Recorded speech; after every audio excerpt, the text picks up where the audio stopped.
Real estate کون چلا رہا ہے پاکستان میں؟ نہیں، ریئل اسٹیٹ فوج کی بات کر رہے ہیں. اور کون چلا رہا ہے؟ نہیں، اور بہت سارے اور قوتیں بھی ہیں. یا تو فوج ہے یا فوج کے کوئی دوست ہیں.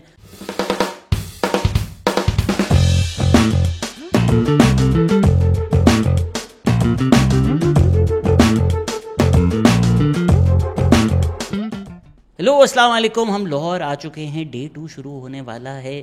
لاہور کا کھانا مجھے سوٹ نہیں کر رہا ہے، لیکن پوڈ کاسٹ بہت زیادہ سوٹ کر رہی ہے کیونکہ لیفٹ کی ایک پرومیننٹ آواز اردو ٹرانسلیشن مل نہیں رہی تھی مجھے. پروفیسر ایکیڈیمک یوٹیوبر ہیں اب تو. اب آپ کیسے ہیں مسٹر ڈاکٹر تیمور رحمان؟ جناب بالکل ٹھیک. Thank you so much for inviting me. No thank you sir for coming. General secretary Mazdoor Kisan party. سر ہم بہت اکانومسٹ، ویسے کافی لوگوں نے کافی سوال پوچھے ہیں کمیونزم کیا ہوتا ہے، سوشلزم کیا ہوتا ہے. ہم 2 پوڈ کاسٹ کر چکے ہیں جس میں آئی تھنک ہم نے موسٹلی بیسکس کور کر دیے ہیں. تو آج میں چاہ رہا تھا تھوڑا ہم لیفٹ آنسر اور alternative to the political economy discuss کریں، کیونکہ ہمارے پاس بہت زیادہ ایک نیو لبرل اکانومسٹ آ چکے ہیں. جنرلی جو پرسکرپشنز مل رہی ہیں وہ وہی ہیں. تو پہلا سوال تو یہ ہے کہ واقعی آئی ایم ایف کے علاوہ ہمارے پاس کوئی آپشن نہیں ہے؟ نہیں، آپشنس تو ہیں ہمارے پاس، مگر یہ ہے کہ ظاہری بات ہے جب بندہ مقروض ہو اور جب بندے کے اوپر یو ہیو ٹو آپ نے کسی کے ڈالر ادا کرنے ہیں جس کو ہم فورن آبلیگیشنز کہیں گے، تو پھر ظاہری بات ہے کہیں نہ کہیں سے آپ کو ڈالر حاصل تو کرنے پڑیں گے دا شارٹ ٹرم. مگر آپشنز ہمارے پاس اور بھی ہیں. اگر ہم دیکھیں کہ جتنا عرصہ آئی ایم ایف نے ہمیں پیسے نہیں دیے تو کیسے ہم نے سروائیو کیا. انفیکٹ ہم نے جو ہے اس پیریڈ کے اندر اسحاق ڈار صاحب کی اگر ہم بات قبول کر لیں تو اس پیریڈ کے اندر جو ہمارا انٹرنیشنل ٹریڈ کا ڈیفیسٹ تھا اس کو ہم نے کم بھی کر لیا. تو یہ کیسے ہو گیا؟ میرا آپ سے سوال ہے یا آڈینس سے سوال ہے. ہاؤ ڈیڈ اٹ ہیپن کہ ہم 6 مہینے سے کہہ رہے ہیں ہم ڈیفالٹ کرنے لگے ہیں. بٹ بیچ میں ہمیں فرینڈلی کنٹریز کے آئے نا، چلے رول اوورز آئے. چین نے تھوڑا سا رول اوور دے دیا، یہ ہے وہ ہے، مگر اوور آل اس وجہ سے تو نہیں ہم نے سروائیو کیا. کوئی اور وجہ بھی تھی. وہ کیا تھی وجہ؟ لوگوں کو سوچنا چاہیے اس پہ. آپ نے سوچا کبھی اس کے بارے میں؟ آئی مین دیکھیں، آپ نے ایل سیز نہیں کھلنے دی شارٹ رن میں.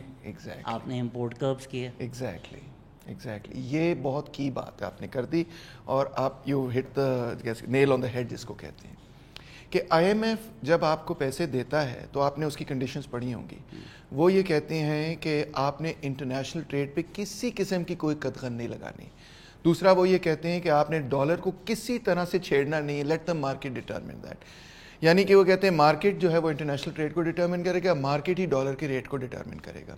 اس میں کسی قسم کی مداخلت ریاست کی، ایڈمنسٹریشن کی نہیں ہونی چاہیے. اب یہ فارمولا ہے میرے نقطہ نظر میں کہ آپ نے آلریڈی اسٹیج سیٹ کر دیا ہے کہ اگلے کوئی سال 2 سال 3 سال بعد آپ دوبارہ آئی ایم ایف کے پاس جائیں گے. کیوں؟ کیونکہ اگر آپ نے انٹرنیشنل ٹریڈ کو پر کنٹرول ریاست سے بالکل ریاست کو منع کر دیا ہے کہ آپ نے اس میں امپورٹس پہ کوئی ریسٹرکشن نہیں لگانی، تو اس کا مطلب یہ ہے کہ اب کھلا کھاتا ہے کہ جتنا مرضی آپ امپورٹ کریں، اور صرف اس پہ چیک یہی ہے کہ امپورٹس مہنگی ہوتی چلی جائیں گی. کیونکہ جب آپ امپورٹ زیادہ کریں گے، ایکسپورٹ کم کریں گے، تو ڈالر جو ہے وہ بڑھتا چلا جائے گا. جب ڈالر بڑھے گا تو اس کے نتیجے میں باہر کی چیزیں مہنگی ہو جائیں گی. مگر مسئلہ اس میں بہت بڑا ہے جو نیو لبرل اکانومسٹ جس پہ بات ہی نہیں کر رہے، وہ یہ کہ جیسے جیسے ڈالر بڑھے گا نہ صرف آپ کی جو انٹرنیشنل ڈیٹ آبلیگیشنز ہیں وہ روپی ٹرمز میں بڑھتی چلی جائیں گی، اس کے ساتھ ساتھ جو آپ کی انڈسٹری کے اندر انپوٹس ہیں جس میں سب سے پہلے تو آئل گیس اور فاسل فیولز وغیرہ شامل ہیں، اور وہ اسی سے بجلی بنتی ہے، اسی سے ٹرانسپورٹ چلتا ہے، وہ بھی بڑھ جائیں گی. اس کا مطلب ہے کہ اگر پر ڈالر آپ کی امپورٹس بڑھتی ہیں تو اگر تو ہماری اکانومی امپورٹ ڈپینڈنٹ نہ ہوتی تو تھوڑے سے ڈالر کے بڑھنے کے نتیجے میں آپ کا جو انٹرنیشنل ٹریڈ ہے وہ بیلنس ہو جاتا. مگر اب کیونکہ آپ کی ایکسپورٹس بھی امپورٹ پرائسز پہ ڈپینڈنٹ ہیں، تو ڈالر تو جو انٹرنیشنل ٹریڈ ہے وہ بیلنس تبھی ہوگا جب ڈالر بہت زیادہ بڑھے گا. تھوڑے سے بڑھنے سے بات نہیں بنے گی، کیونکہ آپ کی ایکسپورٹس کمپیٹیٹیو نہیں ہوں گی جب آپ کے روپیہ سستا ہوگا. روپیہ سستا ہو گیا، ڈالر مہنگا ہو گیا، مگر کیونکہ جو چیزیں آپ ایکسپورٹ کر رہے ہیں وہ انہی چیزوں سے بن رہی جو آپ امپورٹ کر رہے ہیں، انکلوڈنگ فار ایگزامپل آپ کپاس بھی امپورٹ کر رہے ہیں جس سے آپ کپڑا بنا رہے ہیں.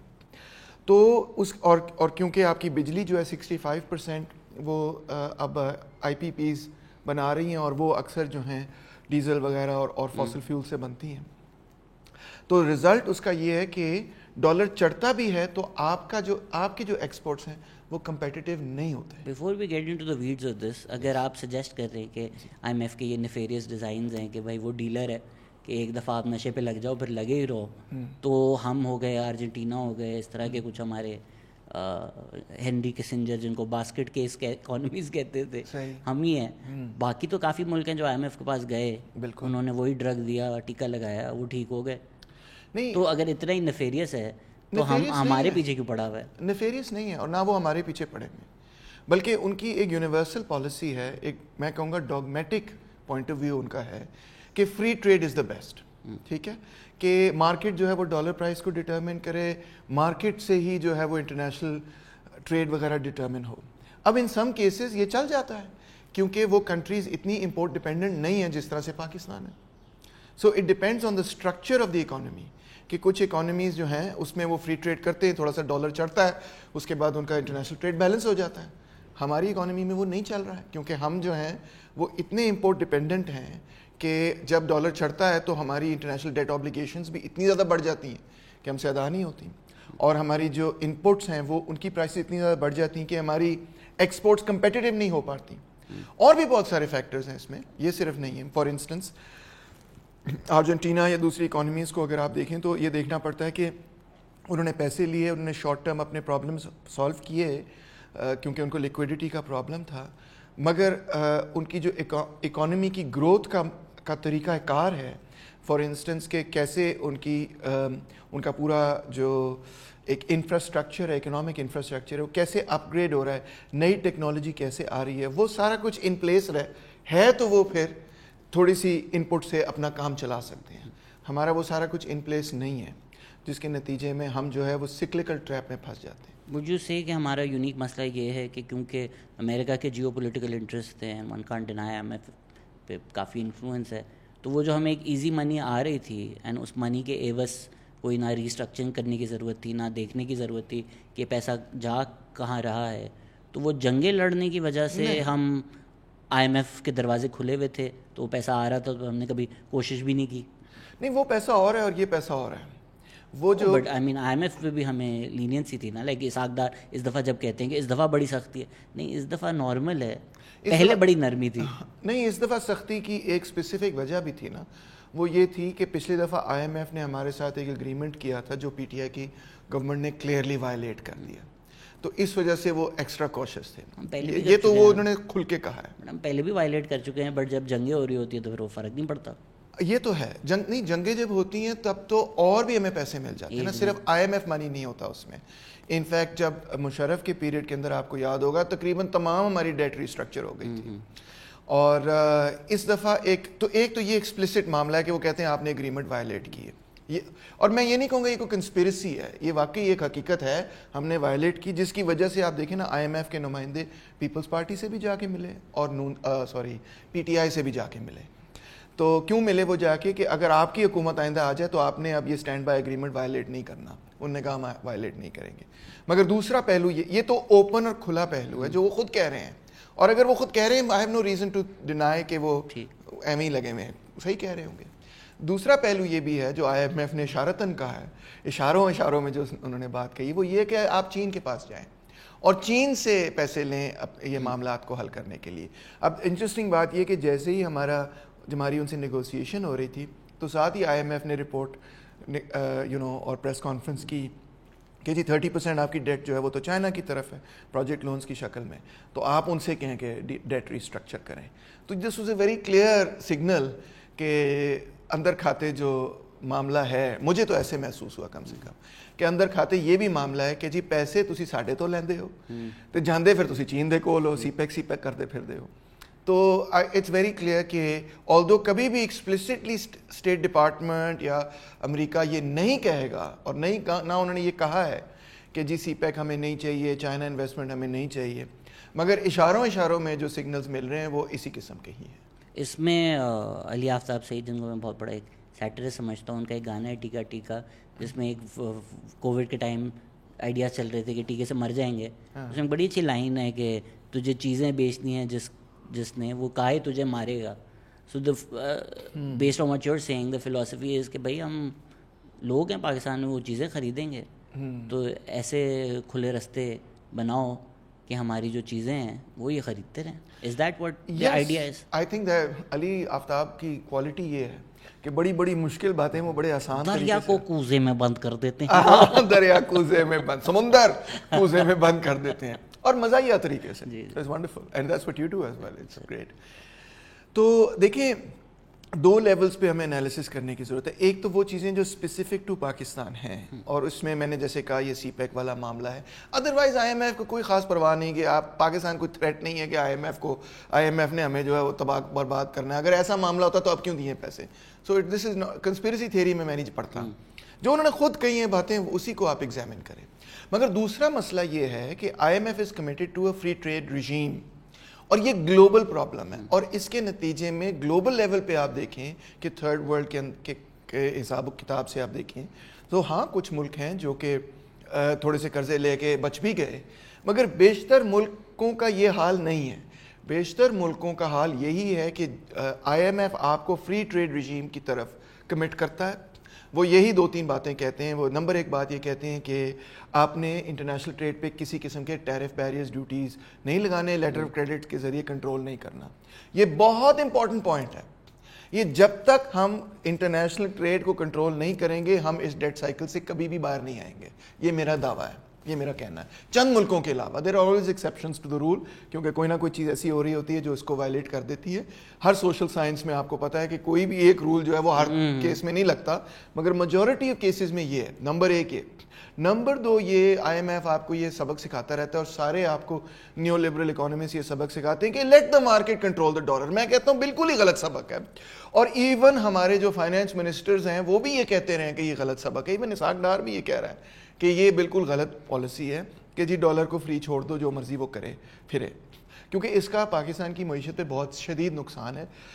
اگر by the end of this, اس سال کے آخر تک ہم $150 بلین او کریں گے انٹرنیشنلی, جو ہماری ٹوٹل انٹرنیشنل ڈیٹ آبلیگیشنز ہیں.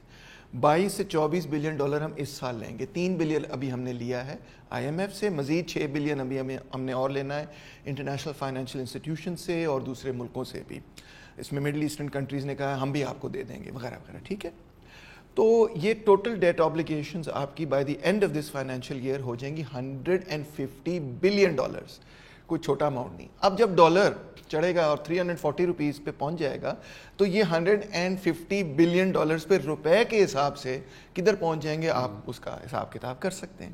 تو پہلی تو یہ آرگیومنٹ ہے. دوسری آرگیومنٹ میری یہ ہے کہ جب دیکھیں کہ آپ نے بھی اکنامکس پڑھی ہوگی تھوڑی بہت, تو او لیولز اے لیولز, ہاں O levels A levels, O level economics آپ نے پڑھی, اے لیولز اکنامکس پڑھی, اے لیول تک پڑھ لی, زبردست. تو A level economics, O level economics میں ہم یہ لوگوں کو سکھاتے ہیں کہ جی انٹرنیشنل ٹریڈ میں جب انٹرنیشنل کرنسی اوپر نیچے جاتی ہے اس سے انٹرنیشنل ٹریڈ آپ کا بیلنس ہو جاتا ہے. یہ سکھاتے ہیں نا, میں بھی اکنامکس کا پروفیسر رہا ہوں, میں بھی یہ سکھاتا رہا ہوں. مگر اس میں جو بات نہیں شامل کی جا رہی وہ یہ ہے کہ تب کیا ہوتا ہے کہ اگر آپ کے ان پٹس جو ہیں وہ بھی آپ کے امپورٹس کے ساتھ جڑے ہوئے ہیں, آپ کی انڈسٹری کے مین ان پٹس آپ کے امپورٹس کے ساتھ جڑے ہوئے ہیں. امپورٹس قریب لفظ ہے, مگر یہ بہت امپورٹنٹ پوائنٹ ہے. اب فرض کریں میں یہ چیز بناتا ہوں, ٹھیک ہے, اور میں یہ بیچتا ہوں. اب ٹریڈیشنل اکنامک تھیوری یہ کہتی ہے کہ جب ڈالر کی قیمت بڑھے گی اور روپیہ گرے گا تو یہ چیز سستی ہو جائے گی, تو باہر سے زیادہ لوگ یہ چیز خریدیں گے. جب زیادہ یہ چیز خریدیں گے تو میرے پاس پیسے زیادہ آ جائیں گے. ٹریڈیشنل اکنامک تھیوری ہمیں یہی بتاتی ہے کہ جی یہ سستا ہو جائے گا, زیادہ لوگ خریدیں گے کیونکہ یہ سستا ہے, اب زیادہ لوگ یہ خریدیں گے. مگر اب فرض کریں کہ یہ میرا خیال ہے موم کا بنا ہوا ہے, میں ذرا اس کو رکھ ہی دوں, ٹوٹ نہ جائے, کہ وائرل ہی نہ ہو جائے, کیونکہ ڈاکٹر تیمور رحمان یہ بناتے ہیں پارٹی. اب اگر یہ موم کا بنا ہوا ہے, اب فرض کریں جو موم ہے وہ میں نے باہر سے منگانی ہے, وہ ڈالروں میں منگانی ہے. اب ڈالر ایکسپینسو ہو گیا تو اس کی موم بھی مہنگی ہو گئی ہے. اب کیونکہ یہ موم مہنگی ہو گئی ہے تو اس کا مطلب یہ ہے کہ یہ اتنا سستا نہیں ہوا جتنا یہ ہونا چاہیے تھا ڈالر کے چڑھنے کے نتیجے میں. تو اب میں بیک ٹو اسکوائر ون. اب میں میں اس کو سستا کر ہی نہیں پا رہا ہوں, اور میں ایک سائیکل میں پھنس جاؤں گا جس میں ڈالر چڑھتا رہے گا, روپیہ گرتا رہے گا, مگر میری ایکسپورٹس نہیں بڑھیں گی. اب سارے ٹریڈیشنل اکانومسٹ یہ بات مانتے ہیں نا کہ ہماری ایکسپورٹس نہیں بڑھ رہی. تو کیوں نہیں بڑھ رہی؟ ہم کمپیٹیٹیو نہیں ہیں. وہ کہتے ہیں کیوں نہیں ہم کمپیٹیٹیو, کیونکہ جب ڈالر چڑھی جا رہا ہے, روپیہ گری جا رہا ہے, تو ہمیں کمپیٹیٹیو ہو جانا چاہیے, مگر پھر بھی ہم کمپیٹیٹیو نہیں ہیں. کیوں نہیں ہے بھائی؟ کیونکہ $5 بلین تو آپ خرچ کرتے ہیں وہ کپاس امپورٹ کرنے کے لیے, را کاٹن امپورٹ کرنے کے لیے, کاٹن یارن امپورٹ کرنے کے لیے, جس سے آپ کپڑا بناتے ہیں. جب ڈالر کی قیمت بڑھ جاتی ہے تو وہ را کاٹن کی قیمت بڑھ جاتی ہے, را کاٹن کی قیمت بڑھ جاتی ہے, جو کپڑے آپ بنا رہے ہیں وہ کمپیٹیٹیو نہیں ہو سکتے. سو یہ سائیکل ہے. یہ اگر تھیوری سے لے کے ہم ریئل ورلڈ میں آ جائیں, جی ہم جا کر بولتے ہیں جی ہمیں موسٹ فیورڈ نیشن کا اسٹیٹس دیتے ہیں, GSP+ کا اسٹیٹس دیتے ہیں, ہم جو آپ کو بھیج رہے ہیں سر اس پہ ٹیکس شیکس نہ لگائیں, اس پہ امپورٹ ڈیوٹی نہ لگائیں, پھر ہم جو ہیں ہم سائن کرتے ہیں اگریمنٹس کے, ہم بھی نہیں لگائیں گے, لیکن پھر ہم نا وہ پیراٹیرس بولتے ہیں ان کو جو چھپے ہوئے ہوتے ہیں کہ ایکچولی وہ نہیں, آفیشیل امپورٹ ڈیوٹی نہیں ہے لیکن کان یوں پکڑ کے کر ہم وہی رہے ہیں. سو ووڈن ادر کنٹریز بھی لائک کہ یار ہمیں تو آپ بول رہے ہیں نہ لگاؤ, ہم آپ کی چیزیں منگوا رہے ہیں, ہمیں آپ آنے نہیں دے رہے. یہ تو کہیں گے, وہ کچھ تو کہیں گے, کچھ نہیں بھی کہیں گے. کنٹری ٹو کنٹری بھی ڈپینڈ کرے گا. WTO میں جا کے آپ کو یہ نیگوسیٹ بھی کرنا پڑے گا. مگر ہم جا کے کرتے ہیں سائن کے, آپ بھی نہ کریں ہم بھی نہ کریں, پھر ہم کر دیتے ہیں. مگر دیکھو, مگر معاملہ یہ ہے کہ یہ تھرڈ ورلڈ کنٹریز نہیں ہیں, یہ موسٹلی EU سے آئے گا, کیونکہ ہم تو EU کو ہی بیچتے ہیں. نمبر ایک تو بات یہ ہے, it's not the majority of the world جو یہ بات کہہ رہی. اور دوسری بات یہ ہے کہ WTO میں اور IMF کے پاس کے حوالے سے بھی ایسی پروویژنز بھی موجود ہیں جس میں آپ آرگیو کر سکتے ہیں, اور جو لوگ ان معاملوں کو ڈائریکٹلی ڈیل کرتے ہیں وہ میرے سے بہتر جانتے ہوں گے کہ آپ ایک you can make the case کہ اگر آپ کا persistent balance of trade deficit وغیرہ ہے تو you can make the case کہ ایز این ایکسیپشنل رول آپ جو ہیں ان کو امپوز کریں تاکہ آپ اپنے ٹریڈ کو مینیج کر سکیں. لانگ ٹرم میں دیکھیں کیا ہوگا. لانگ ٹرم فرض کریں کہ ہم اس طرح سے لیٹر آف کریڈٹ کو کنٹرول کر کے اور طریقوں سے بھی, جس طرح آپ نے کہا ہے کہ بڑے ہڈن طریقے بھی ریاست کے پاس ہوتے ہیں کہ وہ کر سکتے ہیں ان چیزوں کو کنٹرول. فرض کریں کہ ہم ان کو کنٹرول کر لیتے ہیں, یعنی کہ ہم امپورٹس کو کنٹرول کر لیتے ہیں, یعنی کہ اس وقت امپورٹس ہمارے $70 بلین کے قریب ہیں, ایکسپورٹس پلس ریمیٹنسز ہماری 50 بلین 52 بلین کے قریب ہیں. $18 بلین کا ہمیں ڈیفیسٹ ہے. $18 بلین اندازہ کر سکتے ہیں آپ. تو فرض کریں کہ ہم اس کو کاٹ لیتے ہیں اور اس کو صفر پہ لے آتے ہیں, تو پھر آپ کو کیا IMF کے پاس جانا پڑے گا قرضے کے لیے؟ جواب ہے نہیں, کیونکہ آپ کو انٹرنیشنل ڈیفیسٹ نہیں ہوگا. جو international debt obligations, international payments وغیرہ جو آپ نے ڈالرز میں کرنی, وہ پرابلم ختم ہو جائے گا. جب وہ پرابلم ختم ہوگا تب آپ کے پاس سانس لینے کا موقع ملے گا کہ آپ پھر پالیسی آپشنز آپ کے پاس کھل جائیں گے. ابھی پالیسی آپشنز آپ کے پاس ہیں ہی کچھ نہیں. اس میں سوری ٹو انٹرپٹ, مگر اس میں دیکھیں کہ ایک اور آپشن آپ کے پاس کھل جاتا ہے جو بہت ہی اہم ہے, اور وہ یہ ہے کہ جو اس وقت معاملہ ہے وہ یہ ہے کہ نہ تو monetary policy government of Pakistan کے کنٹرول میں ہے اور نہ fiscal policy government of Pakistan کے کنٹرول میں رہی ہے, اور بہت لمیٹڈ سینس میں ہے ہمارے پاس. کیونکہ IMF یہ بھی کہتا ہے کہ آپ نے اتنے ٹیکسز لگانے, اتنے خرچے کٹ کرنے. اب دیکھیں, آپ کی پارلیمنٹ نے پاس کیا کہ یہ بجٹ ہے, وہ پاسبل تھا یا نہیں تھا میں اس میں نہیں پڑھتا, مگر پارلیمنٹ نے پاس کیا, آپ کے الیکٹڈ ریپرزینٹیٹیوز نے پاس کیا. 2 ہفتے بعد آپ کا فائنانس منسٹر IMF کے پاس گیا اور اس نے وہاں پہ کہا اچھا آپ کو یہ بجٹ پسند نہیں آیا, یہ لے 215 ہم بلین روپے کے ٹیکسز بڑھا دیتے ہیں, یہ لے 83 بلین روپے کے اخراجات ہم کم کر دیتے ہیں. کسی پارلیمنٹ نے پاس نہیں کیا, کسی الیکٹڈ ریپرزینٹیٹیو کے سامنے وہ پیش نہیں ہوا, اور IMF نے کہا ٹھیک ہے یہ لے, اب یہ بجٹ ٹھیک ہے, یہ لیں $3 بلین. بھائی یہ کہاں ہوتا ہے؟ یہ ڈیموکریسی ویسٹ والے ہمیں کہتے رہتے ہیں, اور پھر اتنی بڑی وائلیشن کہ آپ کی نیشنل اسمبلی, آپ کی الیکٹڈ ریپرزینٹیٹیوز آپ کی اکنامک پالیسی ہی نہیں بنا سکتے. اکنامک پالیسی تو باہر سے بن رہی ہے. تو جب آپ کے یہی الیکٹڈ ریپرزینٹیٹیوز بل سائن کر کے اسٹیٹ بینک کو آٹونومس کر رہے تھے, تو یہ وہی لوگ نہیں ہیں, آپ نے خود پاور دی ہے. اگین میں اس کے سخت خلاف تھا, اور انفیکٹ الیکٹڈ ریپرزینٹیٹیوز میں سے بہت سارے لوگوں نے یہ کہا کہ یہ غلط ہے, مگر حکومت وقت آ کے کچھ نہیں کیا نہیں, مگر حکومت وقت جو ہے. بٹ سر احسن اقبال نے اسپیسز بھی کی, مفتاح اسماعیل نے اسپیسز بھی کی, بٹ کیا PDM حکومت نے ریورس کیا آ کر؟ نہیں, آف کورس ناٹ. میں تو کہہ رہا ہوں نہیں ریورس کیا, اسی لیے تو میں اگر میں سمجھتا کہ ہمارے الیکٹڈ ریپرزینٹیٹیوز جو ہیں وہ اس ساری پالیسی کے خلاف جو ہے کوئی سٹینڈ لیتے تو میں ان پارٹیوں میں ہوتا نا پھر. اگر یہ IMF کی بنائی پالیسیز کے خلاف ہوتے تو میں خوشی ان پارٹیوں میں چلا جاتا. اسی لیے تو میں علیحدہ سیاست کرتا ہوں. بٹ ایک سیکنڈ, پوائنٹ یہ نہیں ہے, پوائنٹ کسی پارٹی پہ تنقید کرنا نہیں ہے. پوائنٹ یہ ہے کہ ایک غلط پالیسی بنی ہو, چاہے ہم آپ کی الیکٹڈ ریپرزینٹیوز نے غلط پالیسی بنائی ہو, مگر وہ پاکستان کے منتخب نمائندوں کی پالیسی تھی. کسی بین الاقوامی ادارے کو یہ کیا حق پہنچتا ہے کہ وہ پالیسی کو بلڈوز کر کے کوئی پالیسی بنائے؟ اگر الیکٹڈ ریپرزینٹیوز وہ نیا بجٹ پاس کریں تو پھر اور بات ہے. اگر الیکٹڈ ریپرزینٹیوز کہیں کہ اسٹیٹ بینک آٹونومس ہے تو یہ اور بات ہے, کیونکہ ایٹ لیسٹ وہ ایک ڈیموکریٹک کانسٹیٹیوشنل فریم ورک میں ہے. مگر اگر الیکٹڈ ریپرزینٹیوز کو بائی پاس کر کے کوئی اس قسم کے اقدامات کرے تو میرا حق بنتا ہے کہ مجھے پہنچتا ہے کہ میں پوچھوں تو صحیح کہ یہ کیا ہو رہا ہے, رائٹ؟ اگر الیکٹڈ ریپرزینٹیوز ایک ایسی پالیسی بناتے ہیں جس سے مجھے اتفاق نہیں تو میں ان کو اپوز کروں گا, مگر میں یہ تو نہیں کہوں گا کہ یہ سارا سلسلہ جو تھا وہ انکانسٹیٹیوشنل یا انڈیموکریٹک تھا. مگر اس کیس میں تو اور بھی مزید مسئلہ خراب ہے. تو اس میں ہم بتائیں کہ سارے مسئلے ہیں یہ ہیں. اگر اس وقت کوئی آئی ایم ایف کا وکیل ہوتا ہے تو بولتا کہ میں نے تو نہیں کہا آپ کو کہ 50 سال سے آپ اپنی ایکسپورٹ انڈسٹری کمپیٹیٹیو نہ کریں. ہم نے تو نہیں کہا کہ آپ ٹیکسٹائل انڈسٹری کو سبسڈیز دیتے رہیں, وہ نہ ٹیکنالوجی یوز کریں, کاٹن ییلڈ آپ اپنا پور رکھیں, آپ کوئی ویلیو ایڈیشن نہ کریں. آئی میں بولے گا ہم نے تو نہیں کہا کہ بھائی آپ لوگوں کو اتنا نہ پڑھائیں. بنگلہ دیش میں دیکھیں انہوں نے لوگوں کو پڑھایا, اب ان کی جو ٹیکسٹائل انڈسٹری ہے I think barely any cotton produce کرتے ہیں وہ بنگلہ دیش میں, اور وہ ویلیو ایڈیشن ان کا ٹیکسٹائل میں اتنا زیادہ ہے کہ they make a lot more money. So I M F is not stopped you from doing all these things. I M F has stopped us from doing all these things. یہ تو ایسے ہے کہ جیسے الٹا چور کوتوال کو ڈانٹے والا معاملہ. سنیں بات, 23 مختلف آئی ایم ایف کی اگریمنٹس ہوئی ہیں پاکستان جب سے پاکستان بنا ہے اس وقت سے لے کے اب تک, ماں سوائے 1-2 سالوں بیچ میں 1-2 ٹرمز کے سوائے, تھرو آؤٹ پاکستان کے بننے سے لے کے اب تک جو پاکستان کی معاشی پالیسی بنی ہے وہ در حقیقت پاکستانیوں نے تو بنائی نہیں ہے, وہ تو باہر سے بن کے آئی ہے, یا جو فریم ورک باہر سے ڈیولپ ہوا ہے وہی فریم ورک ہم نے اڈاپٹ کیا ہے. ایوب دور میں بھی ایسے تھا, یحییٰ دور میں بھی ایسے تھا, بھٹو دور میں کچھ چینجز ہم نے کرنے کی کوشش کی, پھر واپس ہمیں ریورٹ بھی کرنا پڑا, اینڈ سو آن.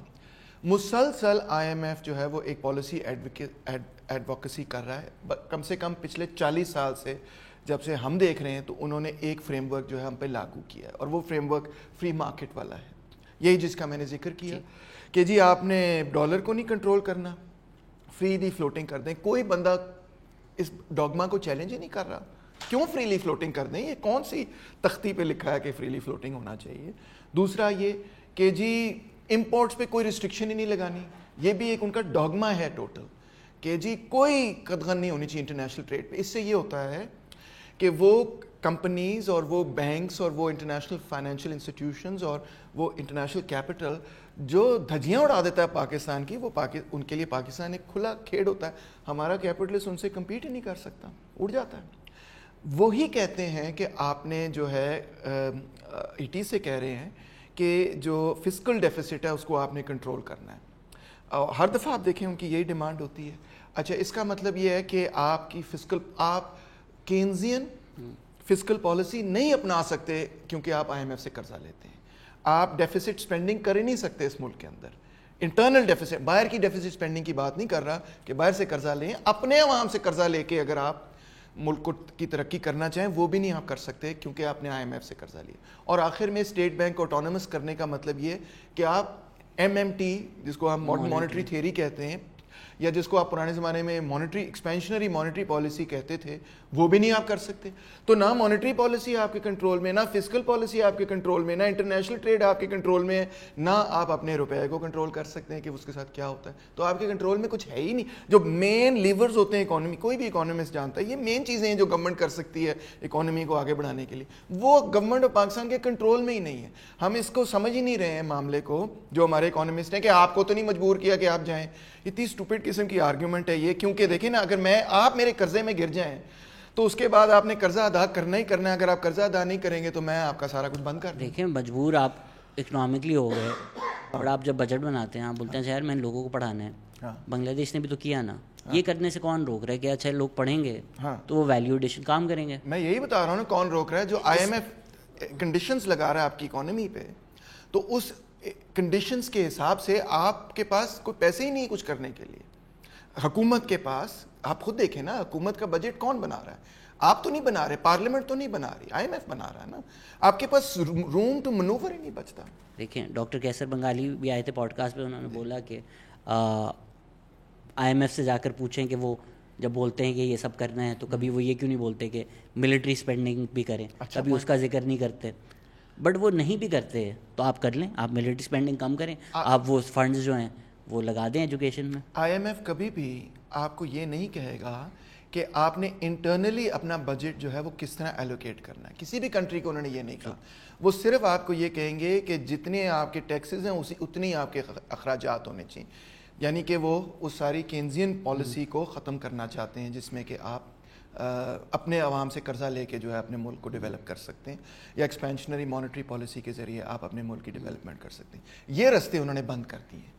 یہ رستے ہیں اگر آپ نے اس گیم میں کھیلنا ہے اور دوسرے ملکوں سے آگے بڑھنا ہے, ان سے کمپیٹ کرنا ہے, اور آپ نے اپنا انڈسٹریل انفراسٹرکچر کو اپ گریڈ کرنا ہے, تو میرے پوائنٹ آف ویو میں یہ کی پالیسیز ہیں جو آئی ایم ایف بند کر رہا ہے آپ کے لیے. ہاں آپ یہ ضرور کر سکتے ہیں کہ آپ کو کسی نے نہیں روکا کہ آپ فوج کا بجٹ کم کر لیں اینڈ سو فورتھ, سوائے فوج کے اوبیسلی. مگر آپ غور کیجئے کہ 52%, 55% بجٹ تو آپ کا ڈیٹ ری سروسنگ میں جاتا ہے, گورنمنٹ کا بجٹ. تقریباً 20% آپ کا فوج میں جاتا ہے. وہ تو کہتے ہیں 17% ہے, چلو 20% کر لیں کہ اگر آپ پینشنز وغیرہ, اسپیشل پروگرامز بھی ہے, نیوکلیئر الگ سے جاتا ہے, وہ الگ سے ہے. پھر آپ کی جو پینشنز ہیں وہ سویلین کر دی تھی مشرف نے, اینڈ دین بجٹ کے بعد ہر 3 مہینے بعد ایک سپلیمنٹری وہ آ جاتا ہے کہ سب کچھ ہے اپنی جگہ, سب کچھ ہے. مگر روم ٹو منوور کیا پھر ہے؟ اگر آپ 55% بجٹ آپ کا جو ہے وہ چلا گیا, اس میں 45% آپ کا بجٹ بچ گیا. فرض کریں فوج کا بجٹ آپ کر بھی لیتے ہیں, پیچھے پھر بھی کیا ہے آپ کے پاس؟ Very little. So tax collection آپ کیوں نہیں بڑھا رہے؟ اپنی وجہ سے نہیں بڑھا رہے نا. ٹائم میں بول رہا ہے آپ کو کہ ریئل اسٹیٹ ٹیکس نہ لگائیں, 100% ٹیکس کلیکشن بڑھائیں. دیکھیں یہ چکن اینڈ ایگ والی ڈیبیٹ ہے. یہ ایسی ڈیبیٹ ہے جس کو پنجابی میں ہم کہتے ہیں کہ کچھ انج بھی راواں اوکھیا سن, کچھ سانو مرن دا شوق بھی سی, کچھ آئی ایم ایف دے لوگ بھی ظالم سن, کچھ سانو بھی مرن دا, ہاں ہو اس طرح کہہ لو تسی. سو اٹس ناٹ کہ میں اپنے حکمران طبقے کو بری الذمہ کرنا چاہتا ہوں. یہ ایک فالس ڈائیکاٹمی ہے اور ایک یوزلیس ڈیبیٹ ہے, کیونکہ اس فالس ڈائیکاٹمی میں ایک طرف ہے جی ہمارے سیاستدان اور دوسری طرف ہے وکڈ آئی ایم ایف اور بیچارے سیاستدان اور وکڈ آئی ایم ایف, یا پھر دوسری طرف ہم وکڈ سیاستدان اور بیچارہ آئی ایم ایف. یہ دونوں اٹس فالس ڈائیکاٹمی, کیونکہ حقیقت میں جو پولیٹیکل اکانومی ہے اس میں یہ ہمارا حکمران طبقہ اور انٹرنیشنل کیپٹل کے کوئی متضاد مفادات نہیں ہیں, وہ ایک ہیں. اور ان کی بنائی ہوئی پالیسی یہاں پہ کے لوگ جو ہیں وہ بڑی خوشی قبول کرتے آئے ہیں, صرف چند چیزوں پہ اعتراض وغیرہ ہوتا ہے. سو میری تنقید یہ ہے کہ جو نیو لبرل اکانومسٹ جب آئی ایم ایف کو کمپلیٹلی بری الذمہ کر دیتے ہیں بائی سیئنگ کہ یہ صرف ہمارے مقامی سیاستدانوں کا معاملہ ہے, تو وہ میں سمجھتا ہوں انٹلیکچولی آنیسٹ نہیں ہو رہے. میں اس کی فلپ سائڈ اپوزٹ نہیں لے رہا ہوں, سمجھ رہے ہیں نا بات کو. میں یہ نہیں کہہ رہا ہوں کہ یہ بیچارے اور وہ ظالم, میں کہہ رہا ہوں کہ یہ ایک گٹھ جوڑ ہے دونوں کا, ٹھیک ہے. اور اس گٹھ جوڑ میں جو پالیسی آپشنز بچتے ہیں جو عوام کے لیے کھلے ہیں, جو پارلیمنٹ کے ذریعے پاس ہونے, وہ ایک ڈبے کے اندر محدود ہو جاتے ہیں. اور اس اور یہ آئی ایم ایف ڈبے کے اندر محدود کرتا ہے. یہ فریم ورک ہے آپ کا, اس کے اندر آپ کے پاس وگل روم ہے. اور جو ہمارے نیو لبرل اکانومسٹ ہیں وہ کہتے ہیں اس وگل روم کو آپ بہتر استعمال کریں, آئی ایم ایف پہ تنقید نہ کریں. مگر میں جو یہ کہہ رہا ہوں وہ یہ ہے کہ ٹھیک ہے اس وگل روم کو آپ بہتر استعمال کریں, آپ بہتر پالیسی بنائیں, جتنے پیسے آپ کے پاس ہیں اس کے اندر رہتے ہوئے بھی آپ بہتر پالیسی بنا سکتے ہیں. مگر یہ ایلوژن نہ پیدا کریں آپ پبلک کے اندر کہ اس فریم ورک کے اندر رہتے ہوئے آپ پاکستان کی اکانومی کو اس طرح سے ڈیولپ کر پائیں گے کہ جس کے نتیجے میں وہ ایک سیریس انڈسٹریلائزیشن کے پاتھ پہ جائے گی. کیونکہ جو structural constraints I M F ہم پہ لاگو کر رہا ہے, اس وگل روم میں آپ وگل کر بھی لیں گے تو آپ وہ ٹرن اراؤنڈ کرنے میں کامیاب نہیں ہو سکیں گے جو پاکستان کو چاہیے اس وقت. obviously ادھر اور نہیں ہوگا, سمبیوٹک ہی ہوگا. لیکن آپ let me just paint the landscape for you and get your thoughts on it. Khurram Hussain came on the podcast, انہوں نے بولا کہ میں نے جا کر ایکسچینجز پڑھے آئی ایم ایف کے, اور پھر پرانے جو ڈیلز تھے ڈیکیڈز اگو, اس میں بار بار آ کے پولیٹیشینز آتے تھے, بولتے تھے بھائی ہمیں نیا پروگرام نہیں چاہیے, ہم تھوڑی سی ریسٹرکچرنگ میں ہو جائے گا. پیچھے سے وہ نیا پروگرام آ جاتا تھا. انہوں نے بولا بھائی یہ رولا ہے کیا. پھر پتہ چلا آپ کی جو بیوروکریسی ہے وہ پیچھے سے نیا پروگرام چاہ رہی تھی, کیونکہ ان کو پھر ملٹری اکوپمنٹ لینا تھا. بے نظیر بھٹو کو ہم نے الیکٹ کیا, ان کو پریزیڈنٹ نے بلایا, انہوں نے بولا آپ یہ سائن کریں کہ جی F-16 ڈیل کو کچھ نہیں ہو سکتا. اب آپ نے ووٹ دے کے ہم بول رہے ہیں, ہم آپ کی جو پریزیڈنٹ ہیں ان الیکٹڈ, وہ کہہ رہے ہیں میں نیشنل اسمبلی نہیں بلاؤں گا جب تک تم یہ ریٹیفائی نہ کرو. تو اگر ہمارے پاس انٹرنیشنل اس میں اسپیس ہی نہیں ہے کہ کچھ ہم بہتری لا سکیں, اور لوکل اس طرح کا ہے کہ آپ اسٹیبلشمنٹ سے لڑ ہی نہیں سکتے. لڑ سکتے ہیں, کیوں نہیں لڑ سکتے بھائی. آپ کو اس کے لیے ایسی پولیٹیکل پارٹی چاہیے جو یہ سائن نہ پھر کرے نا. وہ یہ کہے کہ فار انسٹنس جب بے نظیر کی پہلی حکومت بنی تھی 88 میں, تو بے نظیر, آپ نے درست کہا کہ اس وقت بھی بے نظیر سے یہ سائن کروایا گیا کہ آپ نے IMF کی ڈیل کے ساتھ آپ نے فائنینس منسٹر بھی نہیں چینج کرنا, آپ نے فوج کو نہیں چھیڑنا, اور آپ نے فارن پالیسی جو ہے نا, جو فوج نے بنائی ہوئی فریم ورک, اسی کے اندر رہنا. تو باقی تو پھر بچتا کچھ نہیں نا بہت زیادہ. اس کے بعد بھی 1.5 سال میں فارغ کر. But she accepted it. بات تو یہ ہے نا کہ شی ایکسیپٹڈ اٹ. اگر کوئی پارٹی یہ کہے کہ sorry I am the elected representative, میں اکنامک پالیسی بناؤں گا یا بناؤں گی, اور میں فارن پالیسی بناؤں گا یا بناؤں گی, آپ نہیں کال کرنا چاہتے پارلیمنٹ, آپ نہ کال کریں. I won the election already, it's on you now. تو یہ جو کرے گا اس کا مزار کہاں بنے گا؟ دیکھیں مزار بنے یا نہ بنے, مگر لڑنا پڑتا ہے. اگر آپ نے پاکستان کو انڈسٹریلائز کرنا ہے, اگر آپ نے اس فریم ورک سے پاکستان کو نکالنا ہے, تو ریزسٹ تو کرنا پڑے گا نا. پھر یہی ہے جو آپشن ہے. یہ تو اگر ہم یہ پہلے سے طے کر لیں شہزاد کہ جو بندہ بھی ریزسٹ کرے گا وہ کبھی بھی کامیاب نہیں ہوگا, تو پھر تو ٹھیک ہے, غلامی قبول کر لیں, جو چل رہا ہے وہی صحیح ہے. مگر اگر آپ نے مجھے اس پوڈ کاسٹ پہ بلایا اس مقصد کے لیے کہ کوئی آلٹرنیٹیو پاتھ چاہیے, تو میں یہ تو نہیں کہوں گا کہ وہ آلٹرنیٹیو پاتھ جد و جہد کے بغیر ہو سکتا ہے, کہ بس میں کوئی پیپر لکھوں گا, سارے کہیں گے اوہ یہ تو ہم نے سوچا ہی نہیں تھا, یہ تو بڑی اچھی بات ہے. Revolution versus evolution debate, right, کہ آپ کیا inch by inch space regain کر سکتے ہیں, اور do you have to be like go at all out war? No, I'm not saying that. That's not the debate. آپ inch by inch کریں بے شک. The debate is کہ آپ resist کریں. آپ پبلکلی کہیں کہ یہ جو پروگرام ہے IMF کا فریم ورک جو ہے, یا یہ جو ہے, یہ انیکسیپٹیبل ہے. یہ میں نے نہیں, یہ اگر میں نے امپلیمنٹ کیا تو اس کے نتیجے میں جو ڈپینڈنسی ہے پاکستان کی, جو ڈپینڈنٹ ڈیولپمنٹ ہے, وہ اور شدید ہو جائے گی. اور میں ایک آلٹرنیٹیو پاتھ چاہتا ہوں. دیکھیں PTI, میں اینٹی PTI ہوں, آپ بھی کوئی PTI کے فین نہیں ہیں, ٹھیک ہے, مگر PTI جب پہلی دفعہ حکومت میں آئی ان کو کچھ اکنامکس کا پتہ نہیں تھا, تو انہوں نے کیا کہا کہ ہم IMF سے پیسے نہیں لیں گے. 9 مہینے وہ ڈرامہ چلتا رہا, سارے نیو لبرل اکانومسٹ کہتے رہے پیسے لو پیسے لو پیسے لو پیسے لو. فائنلی فوج نے جا کے کہا کہ خان صاحب ہم نے تو پیسے لینے ہی لینے. یہ خرم حسین نے بھی آپ کو شاید بتایا ہو, ہم نے تو پیسے لینے ہی لینے ہیں, ہمارا فوج نہیں چل سکتی اس پیسوں کے بغیر, ہمیں چیزیں باہر سے منگانی, وی نیڈ دا ڈالرس. تو Imran Khan ریلینٹڈ, Asad Umar was fired, etcetera etcetera, نیا فائنانس منسٹر آ گیا, IMF کی ڈیل ہو گئی. اب وہ ڈیل انورکیبل تھی, وہ ڈیل فرینکلی انورکیبل تھی. میں کہتا ہوں اگر لیٹس ازیوم کہ عمران خان کوئی اکانومسٹ نہیں ہے, نہ نیو لبرل ہے, نہ کچھ اور ہے. لیٹس ازیوم کہ عمران خان بڑا سنسیئر تھا کہ یہ بیچارے بچے جو مر رہے ہیں میل نیوٹریشن سے, میں ان کے لیے کچھ کرنا چاہتا ہوں. آفٹر آل اس نے ہسپتال بھی لگایا وغیرہ وغیرہ, ٹھیک ہے. کیوں نہیں کر سکا وہ جو کرنا چاہتا تھا؟ سوال یہ پیدا ہوتا ہے. تو میرا پوائنٹ آف ویو یہ ہے اس میں کہ sincerity is not the problem. The problem is کہ جن فورسز کے خلاف آپ کو پش بیک کرنا پڑے گا ایک آلٹرنیٹیو پالیسی فریم ورک کو نافذ کرنے کے لیے, ان فورسز کے خلاف کوئی بھی mainstream political party push back کرنے کے لیے تیار نہیں ہے. That is the main problem. Economic policy is not about just writing a good paper کہ میں نے بڑی ساری میتھ کر دی اور اس میتھ سے یہ ثابت ہو گیا کہ یہ کیلیبریشن کروں گا تو سب ٹھیک ہو جائے گا. ایکچولی اکنامک پالیسی گورنمنٹ کی جو بنتی ہے وہ بنتی ہے بیلنس آف پولیٹیکل فورسز کے نتیجے میں. انٹرنیشنل کیپٹل ایک طرف ہے, آپ کی بیوروکریسی, آپ کی فوج اور آپ کی پولیٹیکل اسٹیبلشمنٹ ایک طرف ہے, اور عوام ایک اور طرف ہے. تو اب فیصلہ یہ کرنا ہے کہ پریشر کس سے زیادہ ہے جس کے نتیجے میں اکنامک پالیسی. اگر عوام کا پریشر زیادہ ہوگا تو ہو سکتا ہے کہ ایجوکیشن پالیسی بھی چینج ہو. اگر لوگ 10 لاکھ لوگ سڑک پہ نکل آئیں کہ ہم نے اپنے بچوں کو پڑھانا ہے, ہمارا بجٹ بڑھائیں.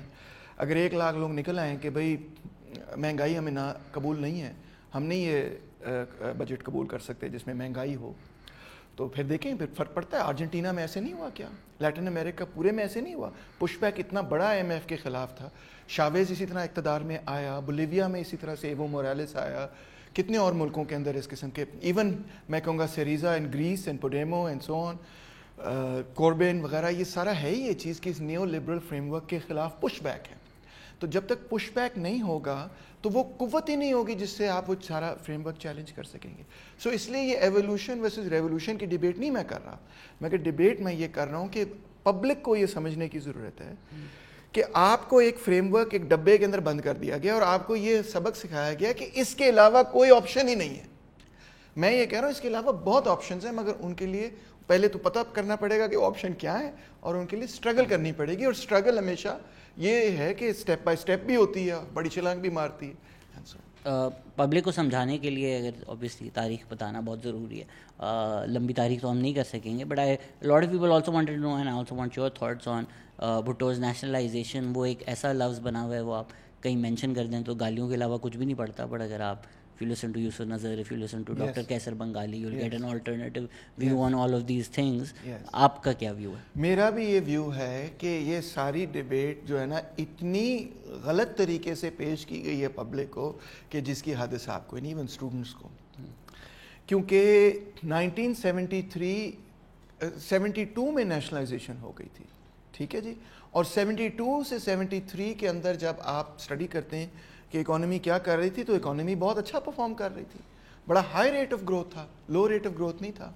پھر 73 کے اندر اکانومی ایک دم سے نیچے جاتی ہے, اور لوگ اکثر یہ سمجھتے ہیں کہ 73 میں جو اکانومی کا ڈاؤن ٹرن ہوا وہ نیشنلائزیشن کی وجہ سے ہوا, but it's not true. In fact 73 کا ڈاؤن ٹرن اوپیک کرائسس کی وجہ سے ہوا, کیونکہ اوپیک کرائسس کی وجہ سے جب آئل کی قیمت یہاں سے یہاں پہنچ گئی, ایک دم سے $100 اے بیرل پہ کراس کر گئی, تو پوری دنیا کے اندر گلوبل ریسیشن آئی تھی, صرف پاکستان میں نہیں. ان فیکٹ یو کے کے اندر لائنیں لگ گئی تھیں پیٹرول اسٹیشنز کے باہر, اور یو کے کی اکانومی ٹوٹلی اسٹیگفلیٹ کر گئی تھی. اور جو اکنامک رائٹ ونگ ہے اور جو پولیٹیکل رائٹ ہے, اس نے پوری دنیا میں یہ پروپیگنڈا کیا کہ اگر ہم نیشنلائزیشن کو ختم کر دیں اور ہم نیو لبرل پالیسیز اپنا لیں تو سارا مسئلہ ٹھیک ہو جائے گا. مطلب ہے انہوں نے اوپیک کرائسس کو استعمال کرتے ہوئے سارا کینزین ڈیمانڈ مینجمنٹ کا ماڈل جو ہے اس کو چیلنج کرتے ہوئے ختم کر دیا.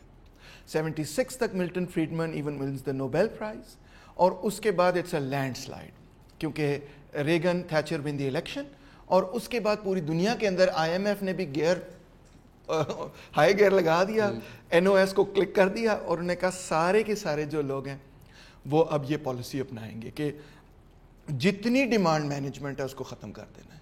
اب آپ بھی اکنامکس کے اسٹوڈنٹس ہیں, 45 سے لے کے 73 تک گروتھ پیٹرن دیکھ لیں ورلڈ اکانومی کا, اور نیو لبرل پالیسیز کے بعد سے 73 اگر آپ نہیں بھی لینا چاہتے, 78 79 سے لے کے آج تک کی گروتھ پیٹرن دیکھ لیں دنیا کا, تو آپ کو یہ نظر آئے گا کہ جو اوور آل, میں ڈیٹا کسی شیئر کر لوں گا آپ کو, اسٹڈیز دکھا دوں گا, تو جو گروتھ ریٹ تھا جب کیپٹلزم کو ریگولیٹ کیا جا رہا تھا, کنٹرول کیا جا رہا تھا, وہ بہت ہائی تھا, اور اب جو گلوبل گروتھ ریٹ ہے وہ لو ہے. مگر فرق کیا ہے؟ فرق یہ ہے کہ جو ٹاپ 1% کے پیسے تھے مڈ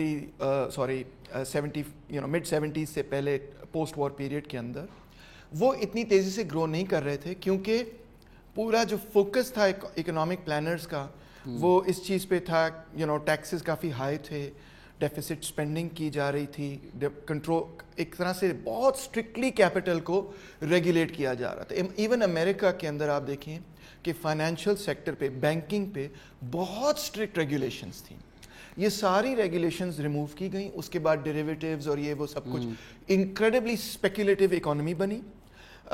یو کے اندر انہوں نے بہت ساری چیزیں پرائیویٹائز کی, انہوں نے مائن ورکرز کو توڑا, مائنز کو پرائیویٹائز کیا. یہاں پاکستان کے اندر کچھ دیر ایسے نہیں ہوا سوائے MCB کے, کیونکہ ہم جہاد کر رہے تھے. تو ضیاء پیریڈ کے اندر جو بھٹو نے اسٹرکچر بنایا تھا وہی قائم تھا, اور ضیاء پیریڈ کے اندر 6% گروتھ آ رہی تھی.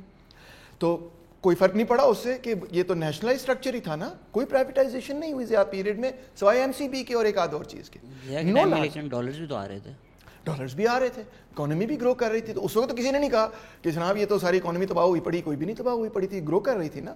پھر 90s میں جا کے جب وہ ڈالر ختم ہو گئے اور آپ کا بیلنس آف ٹریڈ ڈیفیسٹ شروع ہونا ہو گیا, اور آپ WTO کے ممبر بن گئے 95 میں, اور ٹیرس وغیرہ ریموو کر دیے, سڈنلی آپ انٹرنیشنل جو ٹریڈ ہے اس میں ڈیفیسٹس میں پھنس گئے, اور پھر آپ کو پیسے لینے پڑے, اور پھر آپ نے IMF کی کنڈیشنز قبول کی, اور وہ کنڈیشنز یہی تھیں کہ یہ سب کچھ ختم کرو, پرائیویٹائز کرو, یہ کرو. اور 90s میں کیا گروتھ ریٹ تھا؟ کچھ بھی نہیں تھا, تباہ ہوگی ساری گروتھ. اور 90 سے لے کے اب تک ہم اسی چیز میں پھنسے ہوئے, ماں سوائے اس پیریڈ کے جب مشرف کے ڈالرز آ رہے تھے. That's it. مطلب انڈیجنس گروتھ جو ہے وہ 90s کے بعد ختم ہو گئی. جب سے ہم IMF کے اس پروگرام وغیرہ میں آ گئے, اس کے بعد it was finished, it was all over. وہ جو پیریڈ تھا نا ایوب کا, ایون بھٹو اور ضیاء کا, اس کے اندر کیونکہ پاکستان کا ایک بہت مخصوص cold war strategic geopolitical معاملہ تھا, تو اس میں ہمارے پاس کافی وگل روم آ گیا تھا, کیونکہ امریکہ نے ہمیں بہت ساری ٹیکنالوجی دی, ہمیں وہ گرین ریولوشن ٹیکنالوجی دم سے بوسٹ ہو گیا. اب وہ ہمیں ٹیکنالوجی نہیں دے رہے, اب وہ ہمیں وہ چیزیں نہیں دے رہے جیسے ایکچوئل گروتھ ہوتی ہے. اب وہ ہمیں بس یہی کہہ رہے ہیں کہ یہ فریم ورک ہے جی, اس کے اندر رہنا ہے, اور اس کے اندر جیسے میں نے کہا ہے ہم کوئی ایسی چیز نہیں کر سکتے جس سے پبلک سیکٹر کے ذریعے گروتھ اسٹیمولیٹ کی جائے. اور یہ فریم ورک, اس فریم ورک کے ساتھ ہمارے یہاں کے جو بڑے سرمایہ دار ہیں, جنہوں نے آبویسلی بڑا کچھ لوز کیا بھٹو کی نیشنلائزیشن کے پیریڈ میں, اور ان کے ساتھ وہ جو کلاس ہے وہ ٹوٹلی اس چیز کے خلاف ہے کہ ہم نے کبھی بھی اس فریم ورک کی طرف واپس قدم بڑھانا ہے, اور لہٰذا وہ سارے اکنامک ڈیٹا کو فج کر کے پریزنٹ کرتی ہے کہ وہ یہ کہتے ہیں کہ جو سلو ڈاؤن جو 70s کا تھا وہ تو نیشنلائزیشن کی وجہ سے تھا, جبکہ ڈیٹا از ایبسلیوٹلی کلیئر کہ سلو ڈاؤن 70s کا جو تھا وہ اوپیک کی وجہ سے تھا اور فلڈز کی وجہ سے تھا. اکبر زیدی کی بہت اچھی اسٹڈی ہے اس پہ, اور بھی بہت سارے اکانومسٹ کی, آپ ڈیٹا کو ایگزامن کر سکتے ہیں. جس ملک میں اتنے سیویئر فلڈز ہوں اور جس ملک کا امپورٹ بل یہاں سے یہاں پہنچ جائے, تو وہاں پہ میں تو کہتا ہوں اگر نیشنلائزیشن نہ ہوتی تو اس پیریڈ کے اندر جو 4% گروتھ تھا بھٹو کے پیریڈ کے اندر, وہ 4% بھی نہیں ہوتا, وہ آج والا گروتھ ریٹ ہوتا 0.29% والا. سو دی ازمپشن یہی ہے کہ پرائیویٹ انٹرپرائزز جو ہوتے ہیں, پرائیویٹ سیکٹر جو ہوتا ہے, that's more efficient and governments are inefficient, that's why things should be privatized. Is that the basic assumption always? That is totally wrong. But that's the assumption. That is the assumption. دیکھیں, ہم نے بچوں کو غلط economics پڑھائی ہے. ہم نے بچوں کو یہ پڑھایا کہ جب کوئی چیز پرائیویٹ رن کرتی ہے, اگر ازیوم کرتے ہیں پرفیکٹ کمپٹیشن, ٹھیک ہے, بیسٹ کیپٹلسٹ کنڈیشنز آپ ازیوم کریں, جس کا مطلب یہ ہے کہ کوئی ہر فرم پرائس ٹیکر ہے, ٹھیک ہے, کوئی پرائس کو ڈٹرمن نہیں کر سکتا, فل اینڈ فری انفارمیشن ہے, کیپٹل پہ کوئی قدغن نہیں ہے. تو ہم کہتے ہیں MC is equal to MR, ٹھیک ہے نا, marginal cost is equal to marginal revenue, profit maximization, correct. کوئی بچہ اس گراف کو دیکھ کے مجھے یہ بتائے کہ کیا MC is equal to MR وہ پوائنٹ ہے جہاں پہ آؤٹ پٹ میکسیمائزیشن ہے. آپ نے A لیول اکنامکس پڑھی, کبھی آپ نے اس پہ سوچا؟ ایک فرم ہے پرفیکٹلی کمپیٹیٹیو مارکیٹ کنڈیشنز میں کام کر رہی ہے, MC از اکول MR پہ لوسٹ AC پوائنٹ پہ پروڈیوس کر رہی ہے. کیا وہ جو لوسٹ AC پوائنٹ ہے, یہ اس کو ہم کیا کہتے ہیں, ریسورس ایفیشنسی کہتے ہیں. کیا ریسورسلی ایفیشنٹ جو پوائنٹ آف پروڈکشن ہے وہ آؤٹ پٹ میکسیمائزیشن کا پوائنٹ آف پروڈکشن ہے؟ That is my question to all economists. آپ کے پاس اس کا جواب ہے؟ I'm going to assume no. No, absolutely not. نہ تو کسی اکنامکس کی بک میں یہ لکھا ہے, نہ یہ حقیقت ہے, بس یہ ازمپشن ہے جو کہ جس کو کہتے ہیں نا ہڈن پریمس ہے. دوسرا میرا سوال, MC is equal to MR کے حساب سے آپ ایک اوور آل کیپٹل کی ایلوکیشن کرتے ہیں اکراس دی اکانومی, جس کو ایڈم اسمتھ کہتا تھا the normalisation of the rate of profit. اس کا مطلب ہے کہ اگر کسی ایک انڈسٹری میں پروفٹ ریٹ بڑھ جائے گا تو کیپٹل وہاں پہ موو کرے گا, وہاں پہ ایگریگیٹ سپلائی بڑھے گی اور وہ نارمل پروفٹ پہ واپس آ جائے گا. اس طرح اکراس دی اکانومی کیپٹل جو ہے سیکٹر A اور سیکٹر B اکانومیز میں, جس سیکٹر A جس کو ہم کیپٹل گڈس کہتے ہیں اور سیکٹر B جس کو ہم کنزیومر گڈس کہتے ہیں, اس کے درمیان ایلوکیٹ ہوگا. کیا کسی نے یہ سوال پوچھا ہے کہ اگر اوور آل اکانومی میں پروفٹ میکسیمائزیشن کا اصول اپنایا جائے تو is that the same as growth maximization? کس نے آپ کو یہ ثابت کر کے دکھایا ہے؟ کسی اکانومسٹ نے ثابت نہیں کیا. It is a false premises, because easily میں اکانومی کو زیادہ تیز گرو کروا سکتا ہوں اگر میں کیپٹل کو شفٹ کر دوں ان چیزوں میں جو کہ کیپٹل گڈز ہیں, سوری انویسٹمنٹ کو, کیپٹل کی انویسٹمنٹ کو اگر میں شفٹ کروں ان چیزوں میں جو کہ کیپٹل گڈز ہیں, تو آؤٹ پٹ بڑھ جائے گی, ایک ایزی سی ایگزامپل آپ کو دیتا ہوں جو ہر نان اکانومسٹ بھی سمجھ سکتا ہے. پاکستان میں آپ نے ریئل اسٹیٹ میں پروفٹ میکسیمائزیشن کر ریئل اسٹیٹ سے موو کر کے آپ tractors, harvester, combines, machine tools, infrastructure پہ اگر شفٹ کر دیتے ہیں انویسٹمنٹ تو کیا ہوگا؟ obviously پھر اکانومی میں ٹیکنالوجی بڑھ جائے گی. جب ٹیکنالوجی بڑھ جائے گی تو گروتھ ہو جائے گی. تو government can do that. Government جو ہے وہ ان کچھ چیزوں کو زیادہ ٹیکس کر سکتی ہے, کچھ پہ ٹیکس ریبیٹس دے سکتی ہے. گورنمنٹ جو ہے اس طرح سے فری مارکیٹ اکانومی کے اندر کچھ انسینٹیوز پیدا کر سکتی ہے کہ انویسٹمنٹ جو ہے اس طرف جائے, آئی ٹی میں جائے. اب دیکھیں انڈیا نے کیا کیا, انڈیا نے کتنی انویسٹمنٹ آئی ٹی میں کی, گورنمنٹ نے کی. آئی ٹی کو پرائیویٹ انسٹیٹیوٹ ہے, پورا ان کا جو ایجوکیشن کا سسٹم ہے وہ تو گورنمنٹ چلا رہی ہے بیسکلی. بیسٹ انسٹیٹیوشنز گورنمنٹ رن انسٹیٹیوشنز ہیں, تو گورنمنٹ اونڈ ہے سوری. تو government can do that, it can shift کہ آپ کس چیز کو پرائرٹی دیتے ہیں. صرف ٹیکسز سے آپ شفٹ کر سکتے ہیں, ریبیٹ سے آپ شفٹ کر سکتے ہیں, اور بھی بڑے طریقے ہیں آپ کے پاس شفٹ کرنے کے لیے. مگر یہ ساری چیزیں جو ہیں وہ تب ہو سکتی ہیں جب آپ اس, اور ہاں سب سے امپورٹنٹ بات تو بھول ہی گیا کہ گورنمنٹ خود یہ سب کچھ کر سکتی ہے کہ ہم نے یہ چیزیں سیٹ اپ کرنی. فار انسٹنس آپ کو پتا ہوگا, آپ نے رپورٹ پڑھی ہے کہ اپروکسیمیٹلی 400 بلین روپے کی لونز دیے گئے ہیں پرائیویٹ کیپٹلسٹ کو پی ٹی آئی کے دور میں, ٹرف کے نام سے. ٹرف باہر کے ملکوں میں کچھ اور معنی رکھتا ہے اور ہمارے ملک میں کچھ اور معنی رکھتا ہے, you know trans ایکسکلوژنری feminism.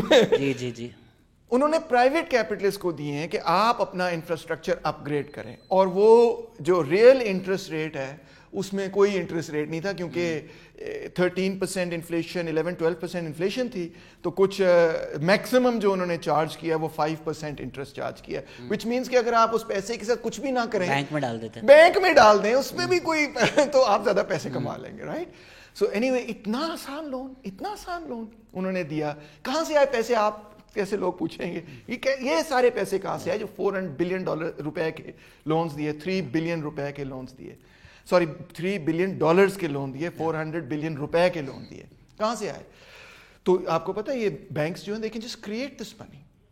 So in capitalism آپ ایک پرائیویٹ ادارے کو جو کہ پروفٹ بنانا چاہتا ہے یہ ابیلٹی دیتے ہیں کہ وہ منی کریشن کر سکتا ہے, اور 90% بلکہ 97% جو منی سرکولیٹ کرتا ہے وہ پرائیویٹ بینکس بناتے ہیں, اور حکومت سے یہ ابیلٹی چھین لیتے ہیں by making the state bank autonomous کہ وہ پیسے چھاپ سکتا ہے. بینک پیسے چھاپ سکتا ہے, حکومت پیسے نہیں چھاپ سکتی. کب کسی نے سوچا اس بارے میں کہ کیسی عجیب و غریب اکانومی ہے کہ ایک بندہ, ایک بڑا کیپٹلسٹ, لیٹ سے میاں منشا, لیٹ سے حبیب صاحب جن کا حبیب بینک ہے یا ایم سی بی بینک ہے یا کوئی اور بینک ہے, وہ پیسے چھاپ سکتے ہیں. ان کے پاس پیسے وہ ہیں نہیں جو وہ قرضے میں دیتے ہیں, وہ پیسے کریٹ کرتے ہیں جس سے آپ وہ قرضہ لیتے ہیں. جب وہ قرضہ دیتے ہیں تو وہ ڈپازیٹرز کے پیسے نہیں ہوتے. لوگوں کو شاید اس بات کی سمجھ نہیں آتی. Basic just to avoid confusion, they are not actually printing any money in a press, they have that formula کہ جتنے پیسے ہوں گے اس کے whatever x we can give وہ out. لیجر میں آپ کے بینک اکاؤنٹ میں کمپیوٹر پہ ٹائپ کریں گے کہ نہیں جی اس کے پاس 20 لاکھ روپے نہیں, اس کے پاس اب 20 کروڑ روپے ہیں, اور ٹھک آپ کے پاس 20 کروڑ آ جائیں گے. تو یہ سوچ سکتے ہیں آپ, یہ پرائیویٹ بینکس کر سکتے ہیں, مگر اسٹیٹ بینک نہیں یہ کر سکتا. آپ پہلے کر سکتا تھا, اب نہیں کر سکتا. اچھا, اب وہ کس مقصد کے لیے دیتے ہیں یہ پیسے؟ پھر وہ دیتے ہیں صرف اور صرف منافع کمانے کے لیے. اور جیسے میں نے آپ کو پہلے بتایا, وہ جو منافع کمانے والا سارا سلسلہ ہے وہ اس پیسے کو اس طرح سے ایلوکیٹ کرے گا جس میں منافع ہوگا. اب ہر اکانومسٹ شور مچاتا رہتا ہے کہ بھئی ریئل اسٹیٹ میں کیوں پیسے ڈالتے ہو, ریئل اسٹیٹ میں بھئی کیوں نہ ڈالیں, اس میں منافع ہے. آپ خود کہہ رہے ہیں کہ ایک انسینٹیو اسٹرکچر ایسا ہے, وہ جائیں گے ہی پیسے وہاں پہ. پھر آپ کمپلین کریں گے کیوں کہ بھئی it's a free market. Free market میں آپ کو اجازت ہے جہاں پہ آپ کو منافع ہوگا وہاں پہ آپ پیسے ڈالیں گے. I mean, it's not, I mean, we're not even a free market. We are. How are we a free market? We are a total free market. جب ایک انسٹیٹیوشن کنٹرول کرتی ہے کیا, ریئل اسٹیٹ کون چلا رہا ہے پاکستان میں؟ نہیں, ریئل اسٹیٹ فوج کی بات کر رہے ہیں. اور کون چلا رہا ہے؟ نہیں, اور بہت سارے اور قوتیں بھی ہیں. یا تو فوج ہے یا فوج کے کوئی دوست ہیں. آپ دیکھیں جو فوج کی طرف آتا ہے, علیم خان کی مطلب ہاؤسنگ سوسائٹی کے کیسز غائب ہو جاتے ہیں, Malik Riaz establishment in cahoots. How can you become a real estate mogul in Pakistan without حامی اور دوستی ود دی فوج؟ یہ فری تو نہیں ہوئی نا اکانومی, یہ فری کیسے ہے؟ میں سمجھاتا ہوں. اگر آپ اور میں اگر کل کو کارن فلیکس بنانا شروع کریں, بڑے اچھے کارن فلیکس ہوں, یہ ہم بنا سکتے ہیں. یہ اتنی ہی فری ہے جتنی ہو سکتی ہے. کیونکہ آپ ان کنٹریز کو دیکھیں جو فری مارکیٹ کو سب سے زیادہ ایڈوکیٹ کرتے ہیں, ٹھیک ہے, یونائٹڈ اسٹیٹس آف امریکہ سے شروع کرتے ہیں, برٹن ہے, فرانس ہے, اوکے. تو آپ نے کبھی ڈیٹا دیکھا ہے کہ امریکہ, برٹن اور فرانس میں جو اوور آل پولیٹیکل اکانومی ہے اس میں سے کتنا حصہ اکانومی کا گورنمنٹ کنٹرول کرتی ہے اور کتنا حصہ پرائیویٹ ہے؟ کبھی آپ نے اسٹڈی کیا اور اس کو کمپیئر کیا third world countries like Pakistan کے ساتھ؟ نہیں کیا ہوگا, میں نے کیا ہے. دا فیکٹ از کہ امریکہ کے اندر government expenditures are 35 to 40% of the economy. جو فری مارکیٹ کے سب سے بڑے ایڈوکیٹس ہیں, آپ اندازہ کریں تقریباً up to 40% of the economy sometimes is controlled directly by the government. یہ ڈیٹا آپ کسی بھی, آپ گوگل کریں, آپ اسٹیٹسٹا پہ جائیں, آپ کو مل جائیں گے. فرانس کے اندر up from 50 to 55% of the economy is controlled by the government. UK کے اندر between 45 to 50% of the economy is controlled directly. There's a government expenditures, GDP divided by government expenditures میں کر رہا ہوں, sorry, government expenditures divided by GDP into 100, یہ وہ figure ہے. تو پاکستان میں وہ فگر 17% بھی نہیں ہے. تھرڈ ورلڈ کے اندر یہ فگر ویری کرتا ہے between 10 and 25%. So actually third world countries میں گورنمنٹ جو ہے وہ اوور آل اکانومی کو اس طرح سے کنٹرول نہیں کرتی جس طرح سے فرسٹ ایڈوانس کیپٹلسٹ کنٹریز اپنی کنٹریز کو کنٹرول کرتی ہیں. Germany about half the economy is controlled by entirely controlled by government expenses and government expenditure. مگر وہ تو بڑا گرو کر رہے ہیں نا. تو یہ جو متس بنائی ہوئی ہم نے کہ گورنمنٹ آ جائے گی تو انیشیٹو ختم ہو جائے گا, اگر انیشیٹو ختم ہو جائے گا تو یہ جو اکانومیز ہیں جو 40, 50, 55% جن کی اکانومیز ان کی گورنمنٹس کنٹرول کر رہی ہیں, وہ کیسے اتنا انیشیٹو رکھتی ہیں؟ سوال یہ پیدا ہوتا ہے کہ ایڈوانس کیپٹلسٹ کنٹریز کی ریاستیں اپنی اکانومی کے زیادہ بڑا حصہ کنٹرول کرتی ہیں compare to backward capitalist countries like ours. That's the data. اس میں پاکستان میں ہم کہتے ہیں کہ جی ایک بہت بڑا مسئلہ یہ ہے کہ private banks are not incentivise to lend to you or me or any S M E because government lending ان سے اتنی زیادہ ہوتی ہے. Government lending is fantastic for private banks, isn't it? Because it's fantastic for them, but it's not fantastic for me. Because MCB مجھے کیوں پیسے دے گی؟ But I'm not concerned about, I'm concerned about the macro economy, correct? I mean, that's what we're assuming, right? I'm not concerned about you as an individual. I'm concerned about the macro economy. The private banks are not constrained in any way to give money to private capitalists. They're not incentivized also. How should they be incentivized?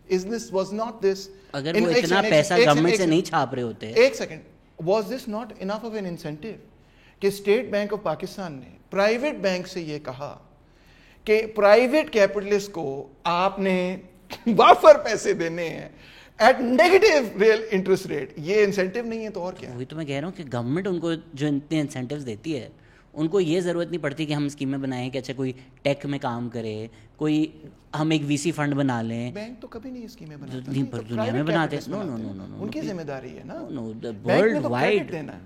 ہاں but وہ credit نہیں دیتے نا لوگوں کو.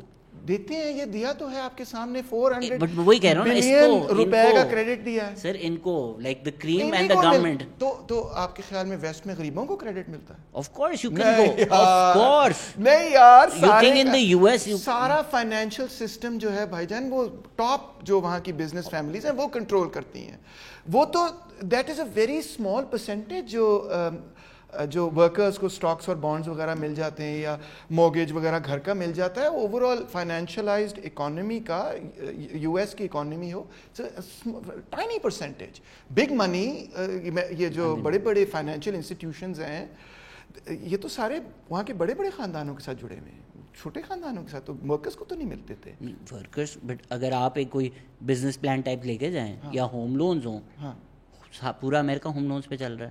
Home loans اور چیز ہے, یہاں پہ ہوم لونز نہیں ہے, مگر ہوم لونز کا آپ نے رزلٹ بھی دیکھا نا امریکہ میں 2008 فائنینشیل کرائسس سارا ہوا ہے. But that was the derivatives and that was the reselling and that's the math is the problem, right? The problem is not کہ لوگوں کو خریدنے کے لیے آپ پیسے دیں, لوگوں کو گھر خریدنے کے لیے پیسے ملنے چاہیے. یہاں پہ بھی بڑی مائکرو لینڈنگ اور وہ سارا سلسلہ چل رہا ہے. ایک وہ نیا پاکستان ہاؤسنگ اسکیم کے نام پر تھوڑی بہت لینڈنگ کی تھی. اچھا, but the point I think is that آپ نے یہ ثابت کرنا ہوگا کہ اگر ہم غریبوں کو فرض کریں کریڈٹ دیں. میں اس کے حق میں ہوں, بھٹو بھی اس کے حق میں تھا, آپ کو پتہ ہے, یہ سارا لیفٹ اس کے حق میں ہے, کیونکہ آپ کو پتہ ہے کہ جب بھٹو کی حکومت آئی تھی تو پہلی دفعہ کریڈٹ جو ہے وہ چھوٹے فارمرز اور چھوٹے کسانوں کو ایڈوانس کیا گیا. اس سے پہلے وہ صرف بڑے فارمرز وغیرہ تھے تک محدود تھا. تو میں اس چیز کے حق میں ہوں, میں اس کے خلاف نہیں ہوں, مگر میرا کہنا یہ ہے کہ اس کے پیچھے کیا ثبوت ہے کہ اس کے نتیجے میں اکانومی بڑی تیزی سے گرو کرے گی.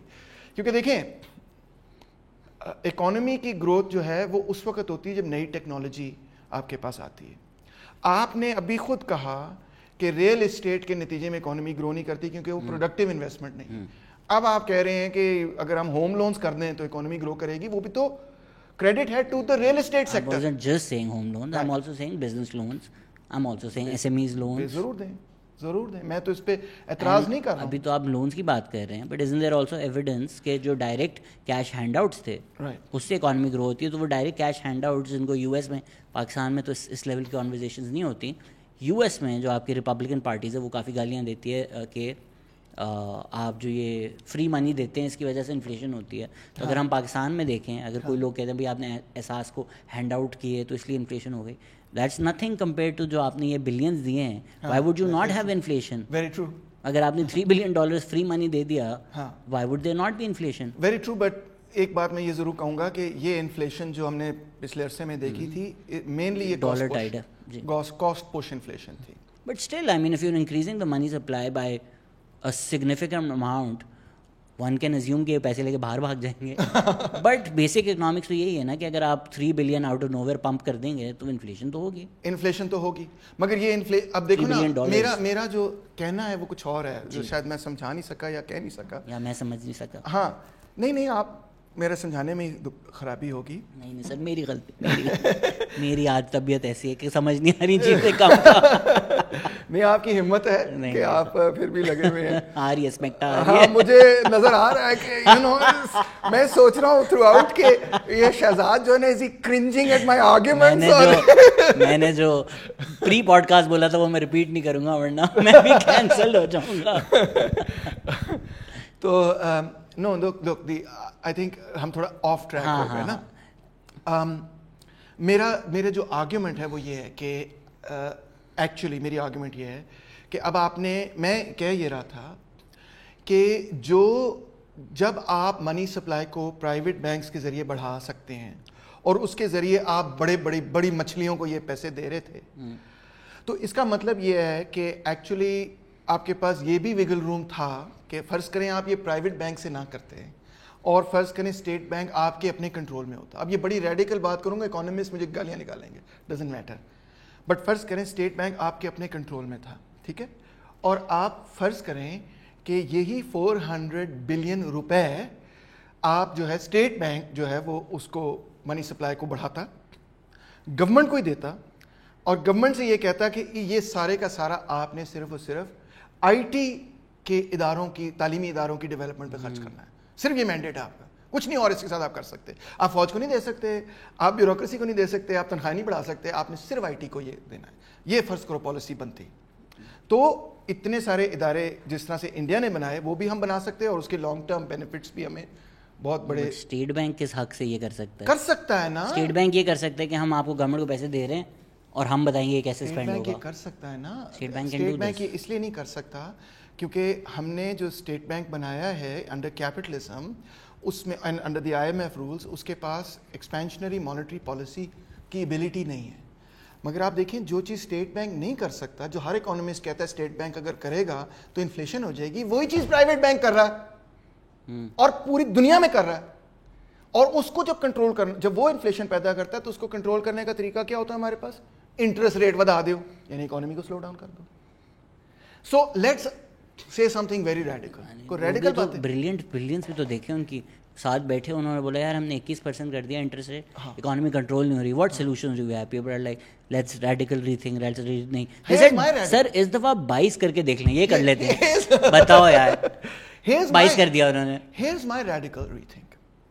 When you create money, when a private bank, انگریزی میں نہیں بات کرنی, سوری, جب ایک پرائیویٹ نجی بینک جو ہے ادارہ پیسے پیدا کرتا ہے تو کیا سرکمسٹانسز ہوتی ہیں کہ انفلیشن نہ ہو؟ اوکے, سرکمسٹانس یہ ہوتی ہے کہ فرض کریں میں 1 کروڑ روپیہ پیدا کرتا ہوں اکانومی کے اندر, ٹھیک ہے, میں ایک پرائیویٹ نجی بینک ہوں, میں نے پیدا کیا ہے وہ, میں نے بس ٹائپ کر دیا یہ لو 10 کروڑ 100 کروڑ جو بھی, فرض کرو میں نے 400 بلین روپیہ پیدا کر دیا اکانومی کے اندر. اب کیا شرائط ہیں کہ جس کے نتیجے میں انفلیشن نہ ہو؟ چلیں آپ ہی بتا دیں کیا شرائط ہیں. اس حالت میں آپ مجھ پہ پریشر ڈلوا رہے ہیں کہ اکانومی گرو ہوگی نا. So like for instance like if the pie increases. Yes. So اگر 400 بلین کا میں کریڈٹ دیتا ہوں اور کوانٹٹی تھیوری آف منی ہمیں یہ سکھاتی ہے کہ منی سپلائی کو میں بڑھا رہا ہوں, اگر اسی حساب سے آؤٹ پٹ بڑھ جائے, اگر 400 بلین کا میں کریڈٹ دیتا ہوں اور اس کے نتیجے میں 800 بلین پروڈیوس ہو جاتا ہے کہ کموڈیٹیز اشیاء جو ہیں وہ پیدا ہو جاتی ہیں, تو انفلیشن نہیں ہوگی. شروع میں تھوڑی سی ہوگی, پھر وہ ختم ہو جائے گی. ایسے ہی ہے. تو یہ چیز جو پرائیویٹ بینکس کر سکتے ہیں, یہی چیز اگر پرائیویٹ بینک سے لے لی جائے اور اگر حکومت کرے تو کیا مسئلہ ہے. اور حکومت تو اس حوالے سے نہیں کرے گی, پھر اگر اچھی حکومت ہوئی بائیں بازو کی, ہنٹ تو وہ اس حوالے سے تو نہیں کرے گی کہ اس میں سے منافع کماؤ. وہ اس حوالے سے کرے گی کہ اس میں سے education, health care, industrialization, growth, science, technology, یہ سب چیزیں ہمیں ملیں. تو پھر آبویسلی اکانومی کے اندر گروتھ ہوگی. تو کیپٹلزم میں ہم نے منی کریشن کے سوشل فنکشن کو پرائیویٹ ہاتھوں میں, اسٹیٹ بینک سے لے کے, حکومت سے لے کے, عوام کے نمائندوں سے لے کے, ہم نے نجی سرمایہ داروں کو دیا ہوا ہے. اس کو چیلنج کرنے, اس کو پہ سوچنے کی ضرورت ہے کہ منی کریشن کا رائٹ پرائیویٹ کیپٹلسٹ کے پاس کیوں ہے اور الیکٹڈ ریپرزینٹیوز اور عوام کے پاس کیوں نہیں ہے. یہ ایک ریڈیکل پوائنٹ آف ویو ہے. اگر فرض کریں یہاں سے بند ہو جائے اور یہاں پہ آ جائے تو گورنمنٹ کو تو انٹرسٹ ریٹ بہت کو سیویئر, ریئل انٹرسٹ ریٹ 0 یا 0.5 رکھتے ہوئے بھی وہ بہت کچھ کروا سکتی ہے. تو ایک تو یہ میرا چیلنج ہے. تو یہ that is the argument I was making. اچھا, دوسرا کویشچن آپ کا یہ تھا جس میں سے ہم ایک ٹینجنٹ پہ گئے, وہ یہ تھا کہ بینکس جو ہیں وہ چھوٹوں کو کیوں نہیں دیتے قرضے وغیرہ. میں تو کہتا ہوں دینے چاہیے, مگر میری اس پہ تنقید بھی یہ ہے کہ small and middle scale industry جو ہے وہ پاکستان کی انڈسٹریلائزیشن نہیں کر سکتی. آپ اس کو کریڈٹ بھی اگر دیں گے تو انڈسٹریلائزیشن جو ہے اس کے لیے جس اسکیل آف کیپٹل اور ٹیکنالوجی کی ضرورت ہے وہ ایس ایم ایز نہیں پیدا کر سکتے. کانٹ ایس ایم ایز گرو؟ نو. اگر آپ ایکسپلین, امیزون کو بھی تو شروع میں کسی نے قرضہ دیا ہوگا. نہیں, یہ غلط فہمی ہے ہمارے لوگوں کی, کیونکہ امیزون کا انفراسٹرکچر ہے انٹرنیٹ, اور انٹرنیٹ جو ہے آلریڈی اسٹیبلش ہو چکا ہے تھرو میسیو انویسٹمنٹ جو کہ گورنمنٹ کی بھی تھی اور پھر پرائیویٹ سیکٹر کی بھی تھی.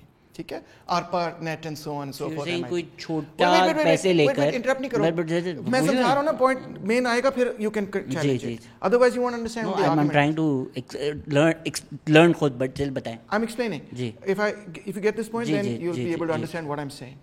Why is it that I'm saying کہ SME جو ہے وہ گرو نہیں کر سکتا لارج اسکیل انڈسٹری میں آپ کو انویسٹ کرنا ہے؟ اس کی وجہ یہ ہے کہ کمپیٹیٹیو اکانومی یا کمپیٹیٹیو انٹرپرائز بنانے کے لیے اوور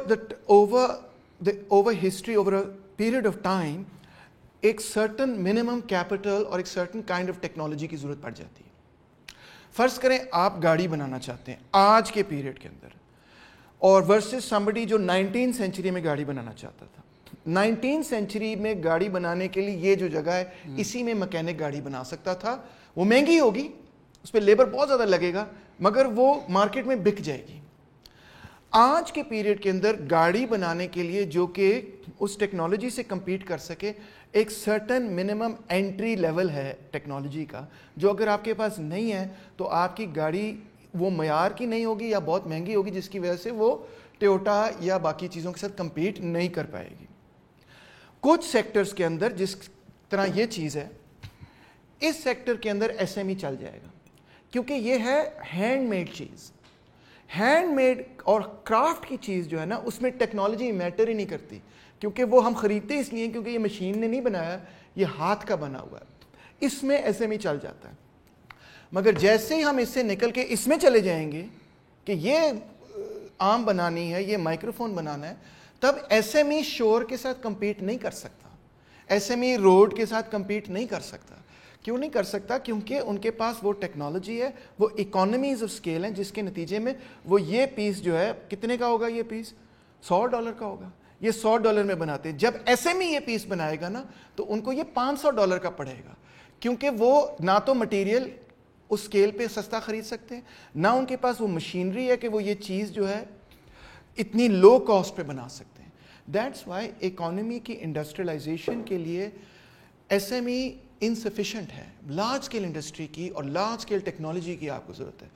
چائنا نے بھی یہی کیا. اس میں اس وقت میں یہ کہہ رہا تھا کہ SME ہمیشہ تو SME نہیں رہے گی نا. اگر آپ ایک نائک جو ہے گھر میں بنا رہے ہیں, ایئرز لیٹر دیٹ ول گرو.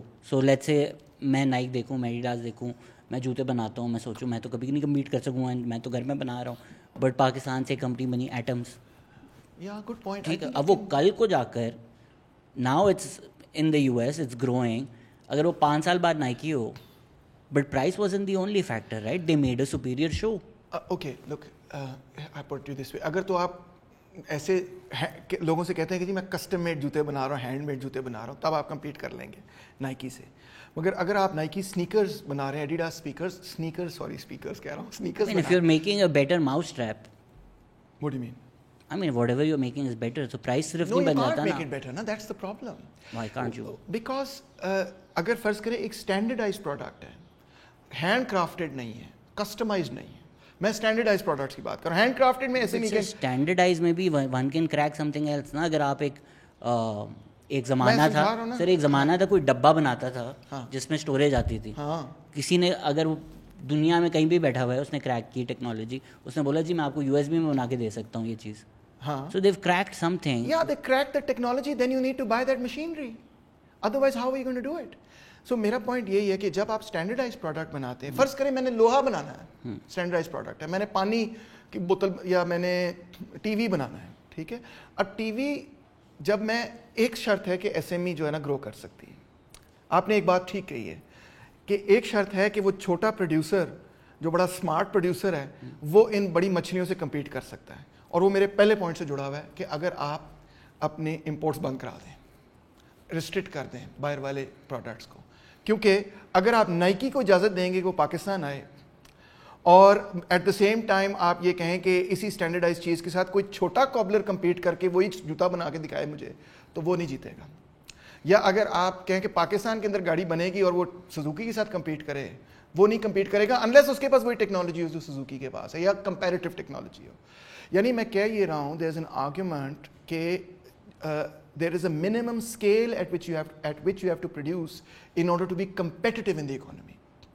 ایک منیمم اسکیل سے نیچے اگر آپ چھوٹے ہوتے ہیں تو آپ کمپیٹ نہیں کر سکتے بڑی مچھلی کے ساتھ, کیونکہ آپ اپنے آپ کو پرائس آؤٹ کر دیتے ہیں مارکیٹ سے اسٹینڈرڈائز گڈس میں, کسٹم میڈ گڈس میں نہیں. اور ہینڈ اسٹینڈرڈائز میں بھی if you invent something that does the standard thing better, تو invention is not sufficient for production. فرض کرو انویسٹ ان دیٹ انوینشن, ظاہری بات ہے وہ انویسٹمنٹ آ گئی نا انویسٹمنٹ. اب فرض کرو ضروری نہیں یہ دیکھو, سوری یہ دیکھو یہ گلاس ہے, ٹھیک ہے. اب یہ گلاس ایک اسٹینڈرڈائز پروڈکٹ ہے. فرض کرو کہ میں ایک نئی ٹیکنالوجی بنا لیتا ہوں کہ میں اس کو کسی اور مٹیریل سے بنا لوں, پلاسٹک سے یا کسی اور چیز سے. اب مجھے پھر بھی اس ٹویو ناسک کی کمپنی کے ساتھ کمپیٹ کرنا پڑے گا. اگر میں ہینڈ بلون گلاس نہیں بنا رہا تو آئی ہیو ٹو بی, یہ اگر گلاس ہے 100 روپے کا اور میرا گلاس ہے 500 روپے کا اور پروڈکٹ وہی ہے, تو میں نہیں, مارکیٹ سے میں آؤٹ ہو جاؤں گا, سیدھی سی بات ہے. دیکھیں نا, اب کوئی اسٹیل کی چیز بنا رہے, somebody is cracked کہ اچھا میں کاربن فائبر میں بنا سکتا ہوں, اب میری جو کاسٹ تھی وہ کم ہو گئی, ٹھیک ہے نا. So because I have invented a way to make a mixture of carbon fiber جس سے وہی چیز یا اس سے بہتر چیز بن سکتی ہے. So that possibility of invention and small medium enterprises growing into large scale industries always exists. One can't preclude that possibility. Yeah, but you need capital to do it. Of course. You can't. میں نے ایک نئی چیز invent کی مگر اس کے بعد مجھے سرمایہ بھی تو چاہیے نا اس کو چلانے کے لیے.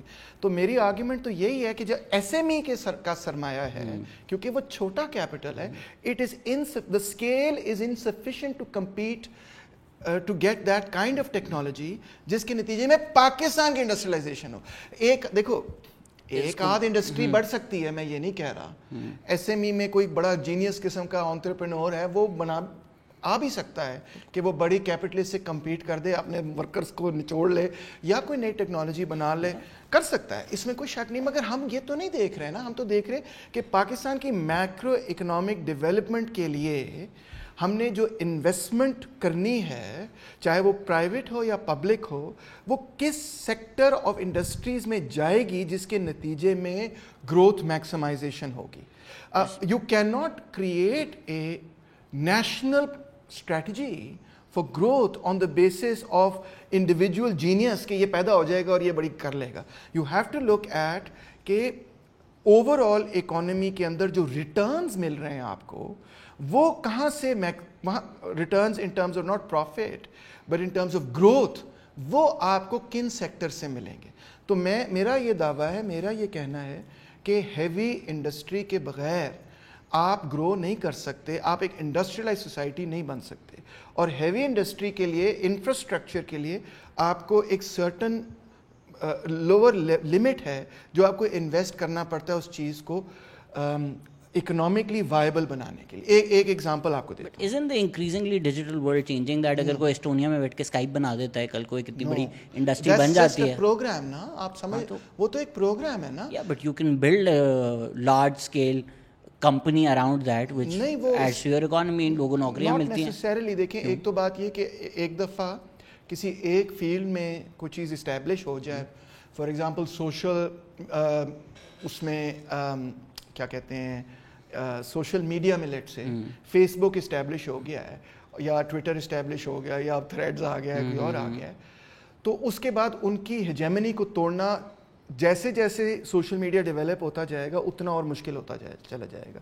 کیوں؟ کیونکہ Facebook can simply buy out any new technology یا develop it on its own, یا ٹویٹر کین ڈو دیٹ یا گوگل کین ڈو دیٹ. تو وہاں پہ بھی مونوپولی فارمیشن نظر آ رہی ہے. شروع میں نہیں تھی, شروع میں انڈیویجول انوینٹر اگر کوئی پروگرام بنا لے تو وہ آگے نکل جاتا تھا جس طرح مارک زکربرگ نکل گیا.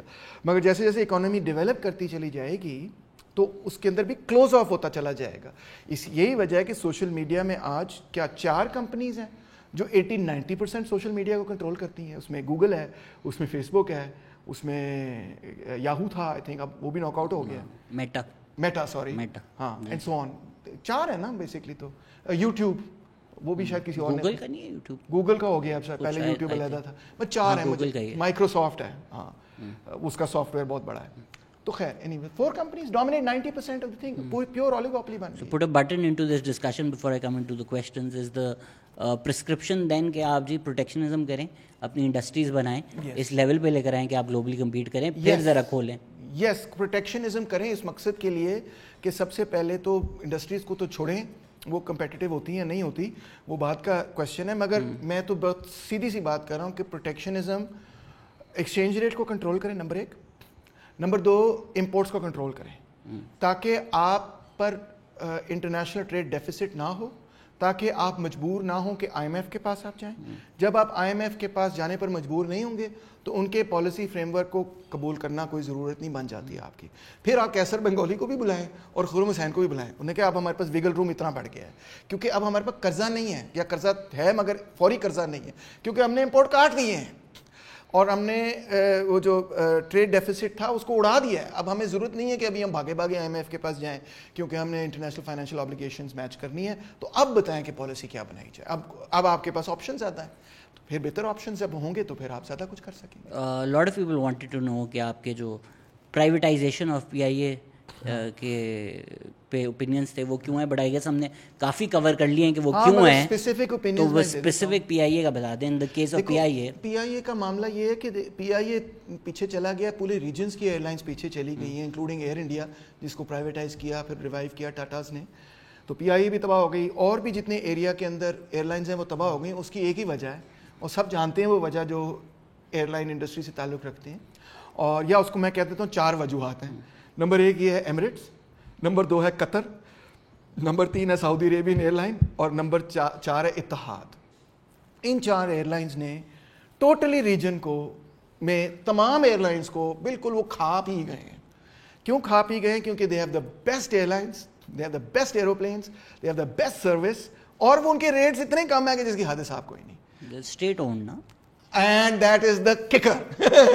They are all state owned enterprises. ان کی ریاستوں کی یہ وہ پرائیویٹ نہیں ہے. پرائیویٹ انٹرپرائزز امریکہ میں ایئر لائنز جو ہیں وہ رو رہی ہیں کہ ایمریٹس ہماری بزنس کھا گیا ہے, کیونکہ ان کو انلیگل اسٹیٹ سبسڈیز ملتی ہیں, ان کو پیٹرول سستا ملتا ہے, ان کے ایئرپورٹس دیکھیں آپ, they are the best in the world, they make Heathrow look like a ghetto, ٹھیک ہے نا, they make JFK look like a bus stop, تو ان کی گورنمنٹس نے یہ سوچا کہ ہمیں دنیا جہان کی بیسٹ ایئرپورٹس اور دنیا جہان کی بیسٹ ایئر لائنس بنانی ہے, اس کے لیے ہمیں جتنا خرچ کرنا پڑے ہم خرچ کرنے کے لیے تیار ہیں. انہوں نے خرچ کیا اور ریجن کو اڑا دیا. اب آپ رو رہے ہیں کہ PIA کو پرائیویٹائز کر دیا جائے تاکہ وہ پروفیٹیبل بنے.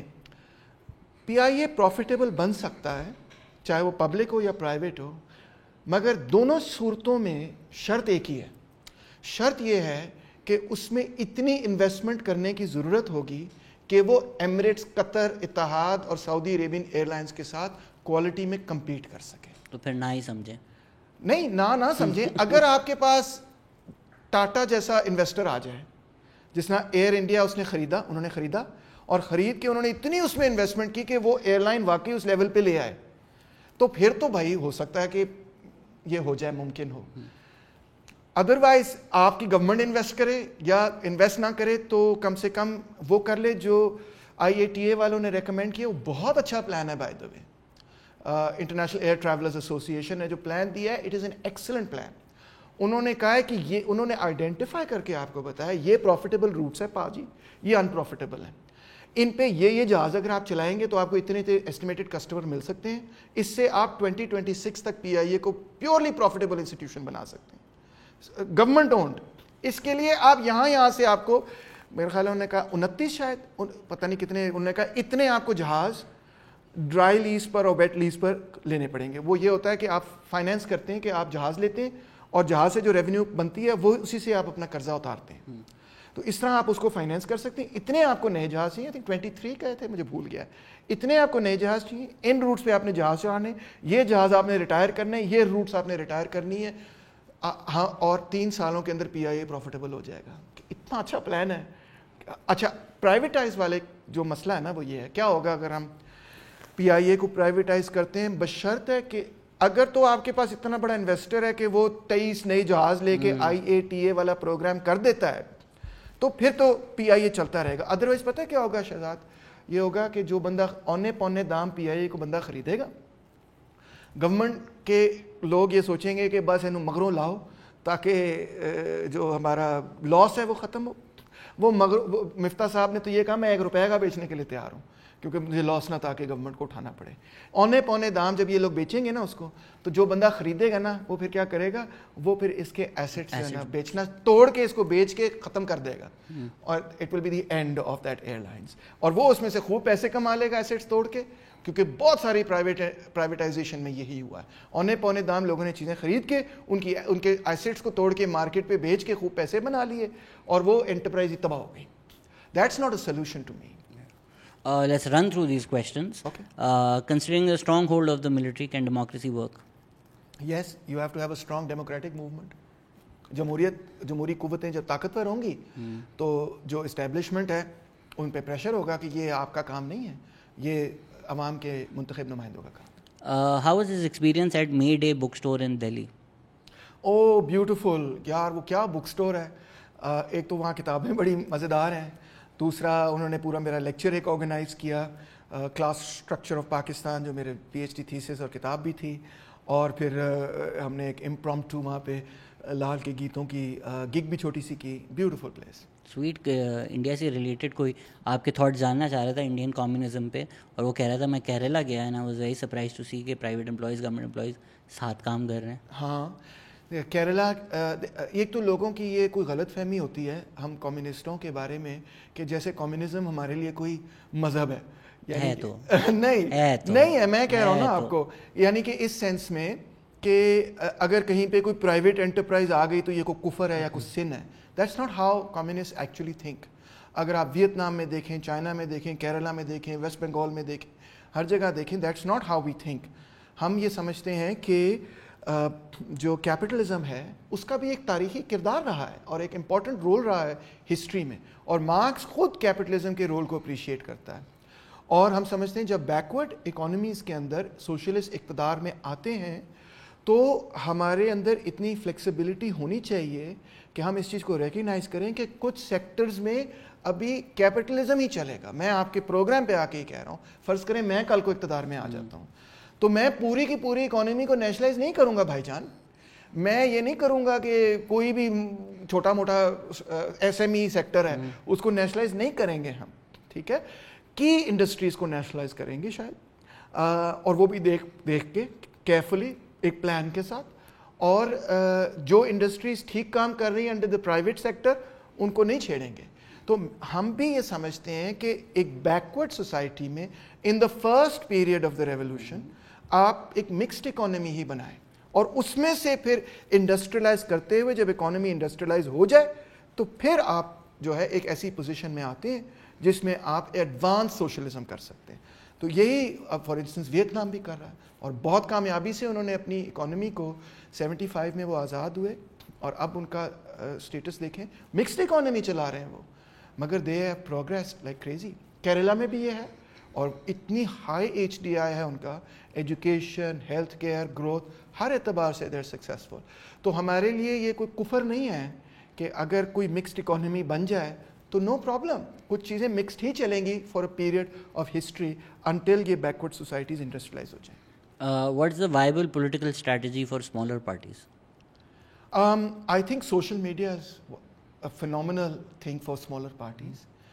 دو چیزیں میں کہوں گا. ایک تو یہ کہ چھوٹی پارٹیوں کو یہ کہنا چاہیے, اپنی بات نہیں صرف کر رہا, سب چھوٹی پارٹیوں کی بات کر رہا ہوں, کہ پاکستان کے اندر پروپورشنل ریپرزنٹیشن سسٹم انٹروڈیوس کروایا جائے, کیونکہ first past the post system میں کبھی بھی کوئی نئی پارٹی ایمرج نہیں کر سکتی, بڑی 2-3 پارٹیاں ہی رہتی ہیں ہمیشہ, اور 2 پارٹی سسٹم بن جاتا ہے. آپ دیکھیں کہ جو 2 پارٹیاں پہلے ہوتی تھیں وہ اب ایک پارٹی بن گئی پی ڈی ایم کی شکل میں, P T I versus P D M ہو گیا. تو یہ first past the post system ہے, آٹومیٹکلی ہوتا ہے, جبکہ زیادہ تر یورپ میں ورلڈ وار 2 کے بعد پروپورشنل ریپرزنٹیشن سسٹم ہے جو زیادہ ڈیموکریٹک ہے, کیونکہ اس میں چھوٹی پارٹیوں کے جو نمائندے ہوتے ہیں ان کا زیادہ کردار, اتنا ہی کردار ہوتا ہے جتنے کہ ان کو ووٹ پڑتے ہیں. تو ایک تو یہ بات ہے. دوسری بات یہ کہ کوئی بھی چھوٹی پارٹی بڑی تیزی سے بڑی بن سکتی ہے اس ملک کے اندر, اب سوشل میڈیا کو اگر بہتر استعمال کرے. پی ٹی آئی کی مثال بھی آپ کے سامنے, اور ٹی ایل پی کی مثال بھی آپ کے سامنے, دونوں سوشل میڈیا کی وجہ سے گرو کی ہیں. What are the critical barriers that are stifling a mass movement in Pakistan?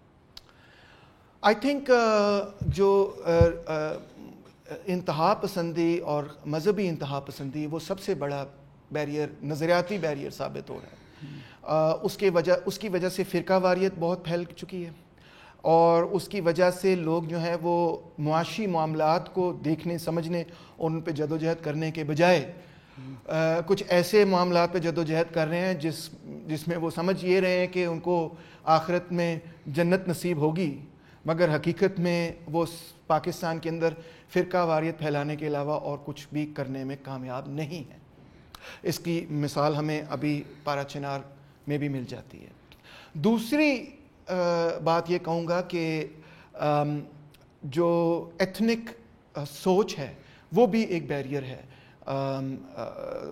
عوامی تحریکوں کے سامنے, کہ اگر آپ یہی سوچیں گے ساری زندگی کہ میں تو فلاں ہوں اور تو میری جو شناخت ہے وہ میری زبان کے ساتھ یا لسانی بنیادوں پہ جڑی ہوئی ہے, تو پھر کبھی بھی آپ اس بندے کے ساتھ نہیں جڑیں گے جس کے ساتھ آپ کا معاشی معاملہ جڑا ہوا ہے مگر لسانی بنیادوں پہ آپ ان سے علیحدہ ہیں. تو اس بیریئر کو بھی کراس کرنے کی ضرورت ہے. اس بات کو سمجھنے کی ضرورت ہے کہ رنگ و نسل, قوم و ذات, برادری, مذہب, یہ سب تفریقیں جو ہیں ان کو یہ رہیں گی, ختم نہیں کی جا سکتی, مگر ان کو ایک طرف رکھتے ہوئے جو عوام کے وسیع تر مفادات ہیں, وسیع تر عوام کے وسیع تر مفادات ہیں, اس کے لیے عوام کو اکٹھا ہونا پڑے گا. آپ عوام کو کہہ رہے اکٹھا ہونے کے, آپ لوگوں کی جو پارٹیاں ہیں وہ اکٹھا نہیں ہوتی, اتنا چھوٹا سا لیفٹ ہے اس میں 50 پارٹیاں ہیں, آپ لوگ اپنی فرقہ واریت پہ چل رہے ہوتے ہیں, پھڈے کر رہے ہوتے ہیں آپس میں. ایسی کوئی بات بھی نہیں ہے, یہ بالکل غلط فہمی ہے. ویری اسمال باہر کے لوگوں کو یہ لگتا ہے ایسا ہے. You think the left in Pakistan is united? Yes.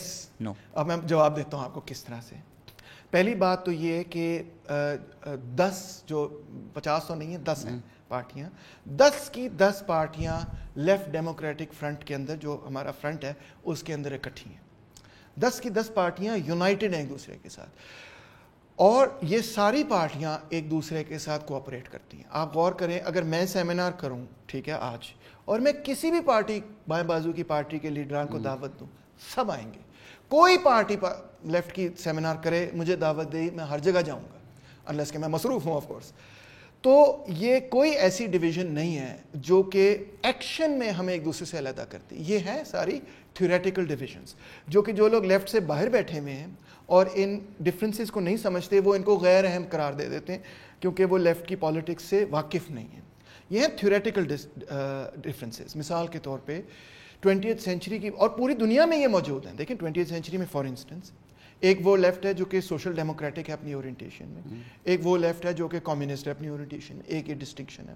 ایک وہ لیفٹ ہے جو اپنے آپ کو مارکسسٹ لیننسٹ آئیڈینٹیفائی کرتا ہے, ایک وہ لیفٹ ہے جو اپنے آپ کو ٹروٹسکیسٹ آئیڈینٹیفائی کرتا ہے. پوری دنیا میں ڈویژن ہے, یہ ختم نہیں ہونے لگی کیونکہ اس کے پیچھے کچھ بڑی ویل ڈیولپڈ تھیئریز ہیں ٹروٹسکی کی, called permanent revolution and so on, یا سوشلزم ان ون کنٹری وغیرہ. یہ بڑی لمبی ڈبیٹ ہے, کوئی ذاتیات کا معاملہ تو نہیں ہے, مسئلہ نہیں ہے.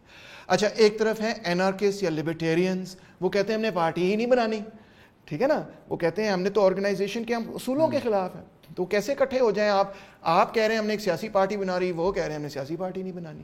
تو وہ ان چیزوں پہ اکٹھے نہیں ہوں گے, مگر یس ایشوز پہ ویمنز رائٹس پہ, ورکرز رائٹس پہ وہ اکٹھے ہو جائیں گے. سو یہ جو تھیوریٹیکل ڈسٹنکشنز ہیں, اور یہ ڈسٹنکشنز جو ہیں شہزاد, یہ بہت سارے لوگ ہیں آپ جیسے بڑے ویل میننگ لوگ ہیں جو ہمیں یہ ایڈوائز کرتے ہیں کہ بس اس کو دفع کریں, انڈر دا کارپیٹ کریں اور اکٹھے ہو کے کام کریں. مگر لیٹ می ٹیل یو کہ جتنے تجربے ہمارے ہو چکے ہیں جس میں ہم نے ان کو دفع کر کے انڈر دا کارپیٹ کر کے ایک تنظیم بنائی, اس تنظیم کے اندر بہرحال وہ چیزیں قائم رہیں, اور تھوڑی دیر بعد تنظیم کے اندر لڑائی شروع ہو گئی, اور تھوڑی دیر بعد اسی کو فرقہ واریت کہتے ہیں. نہیں نا, کہ آپ دیکھیں یہ رہے گا سر ان اے کنٹری جہاں بھوک ہے, آپ سڑک پہ جائیں اور بولیں نہیں یار ہم دونوں اکٹھے نہیں ہو سکتے. اگر ہم اکٹھے ہو جائیں تو شاید کوئی ہمیں سیٹ مل بھی جائے, ہم پارلیمنٹ میں جائیں, کیونکہ جی فلوسافکلی یہ لیننس ہے, میں مارکسسٹ ہوں, اسی کو تو فرقہ واریت کہتے ہیں. بھائی آپ ذرا وہ جو میں تو 100% اس چیز کا قائل ہوں, کیونکہ میرے 25 سال زندگی کے اس میں گزرے, اور جب میں نے شروع کیا تھا میں بھی اس طرح سوچتا تھا, اور میں کہتا ہوں قسم خدا کی مجھے جوتے مارے کوئی آ کے اگر آئندہ میں یہ غلطی کروں. تجربے سے بتا رہا ہوں آپ کو, اٹس ناٹ پاسبل جو آپ ایکسپیکٹ کرتے ہیں, کیونکہ میں پھر عوام کو بھی نہ بولنا اکٹھا ہو جائے, جب آپ لوگ صرف فلسافیکل ڈفرینسز پہ اکٹھا نہیں ہو سکتے. دیکھو میں تو نہیں کہتا نا اسلام کے اندر فرقے ختم ہو جائیں, میں کہتا ہوں فرقہ واریت ختم ہو جائے. دونوں چیزوں میں فرق ہے نا. مثال طور پہ میں یہ نہیں کہتا شیعہ سنی ہو جائیں, میں یہ نہیں کہتا سنی شیعہ ہو جائیں, میں یہ نہیں کہتا کہ دیوبندی بریلوی ہو جائیں, بریلوی دیوبند ہو جائے. میں یہ کہتا ہوں کہ آپ اپنے عقیدے پہ قائم رہیں, مگر آپ نے بندوق نہیں اٹھانی ہے ایک دوسرے کے خلاف.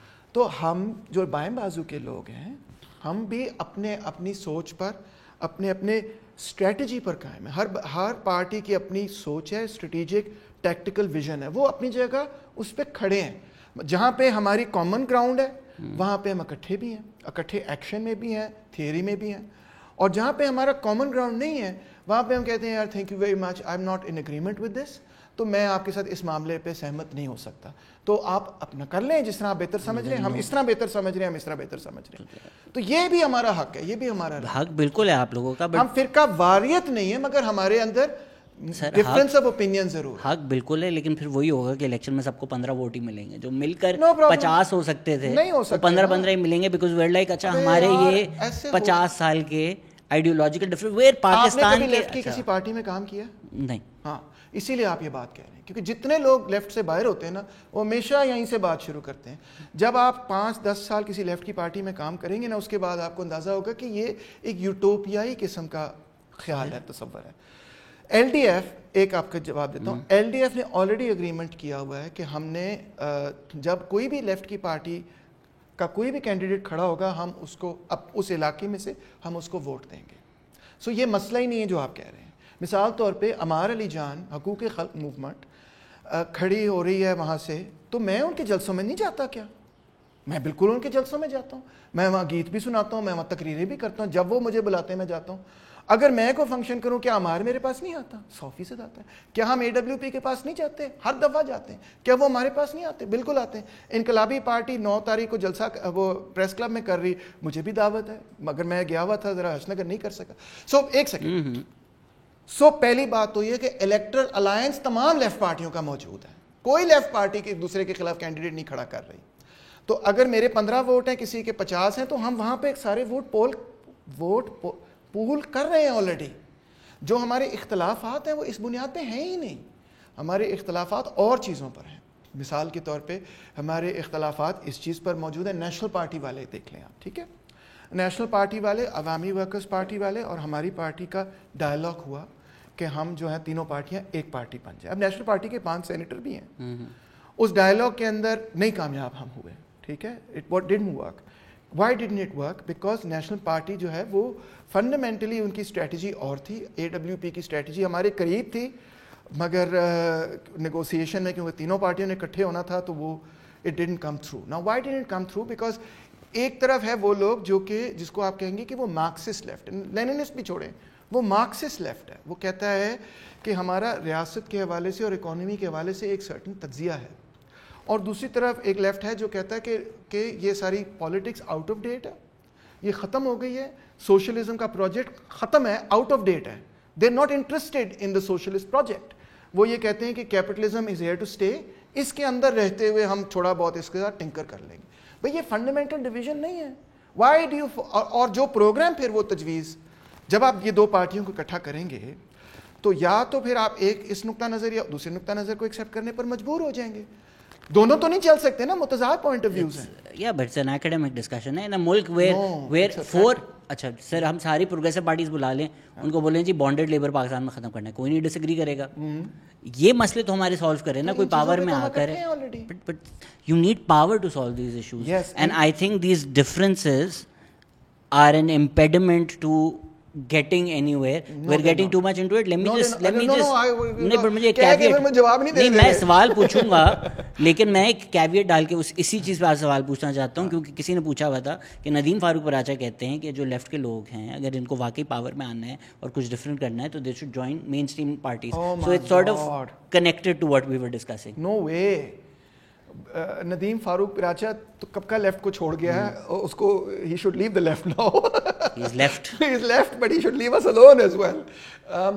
دو باتیں کہوں گا. ایک تو یہ کہ بہت سارے بائیں بازو کے لوگوں نے یہ تجربے کیے ہیں کہ انہوں نے بائیں بازو کو اکٹھا کیا. ہماری اپنی پارٹی ایسے بنی ہے. مثال طور پہ مزدور کسان پارٹی ہوا کرتی تھی, it joined with the communist party, یہ بنی کمیونسٹ مزدور کسان پارٹی 1994 میں. پھر 1999 میں جو کمیونسٹ پارٹی کے لوگ تھے وہ چھوڑ گئے, ایم کے پی علیحدہ ہو گئی اور سی ایم کے پی علیحدہ ہو گئی. پھر سی ایم کے پی ٹوٹی, سی ایم کے پی علیحدہ ہو گئی, ایم کے پی علیحدہ ہو گئی, ٹھیک ہے. اور پھر سی ایم کے پی کے کچھ لوگ جو ہیں چلے گئے نیشنل ورکرز پارٹی میں, وہ ورکرز پارٹی بنی, ورکرز پارٹی عوامی ورکرز پارٹی بنی. انہوں نے بہت سارے مختلف ایلیمنٹس کو جوڑا, اس میں 12 مختلف پارٹیاں ہیں. تو یہ سارے ایکسپیریمنٹ, ہر پارٹی نے یہ ایکسپیریمنٹ کیا مگر پھر بھی نہیں وہ گرو کر رہے.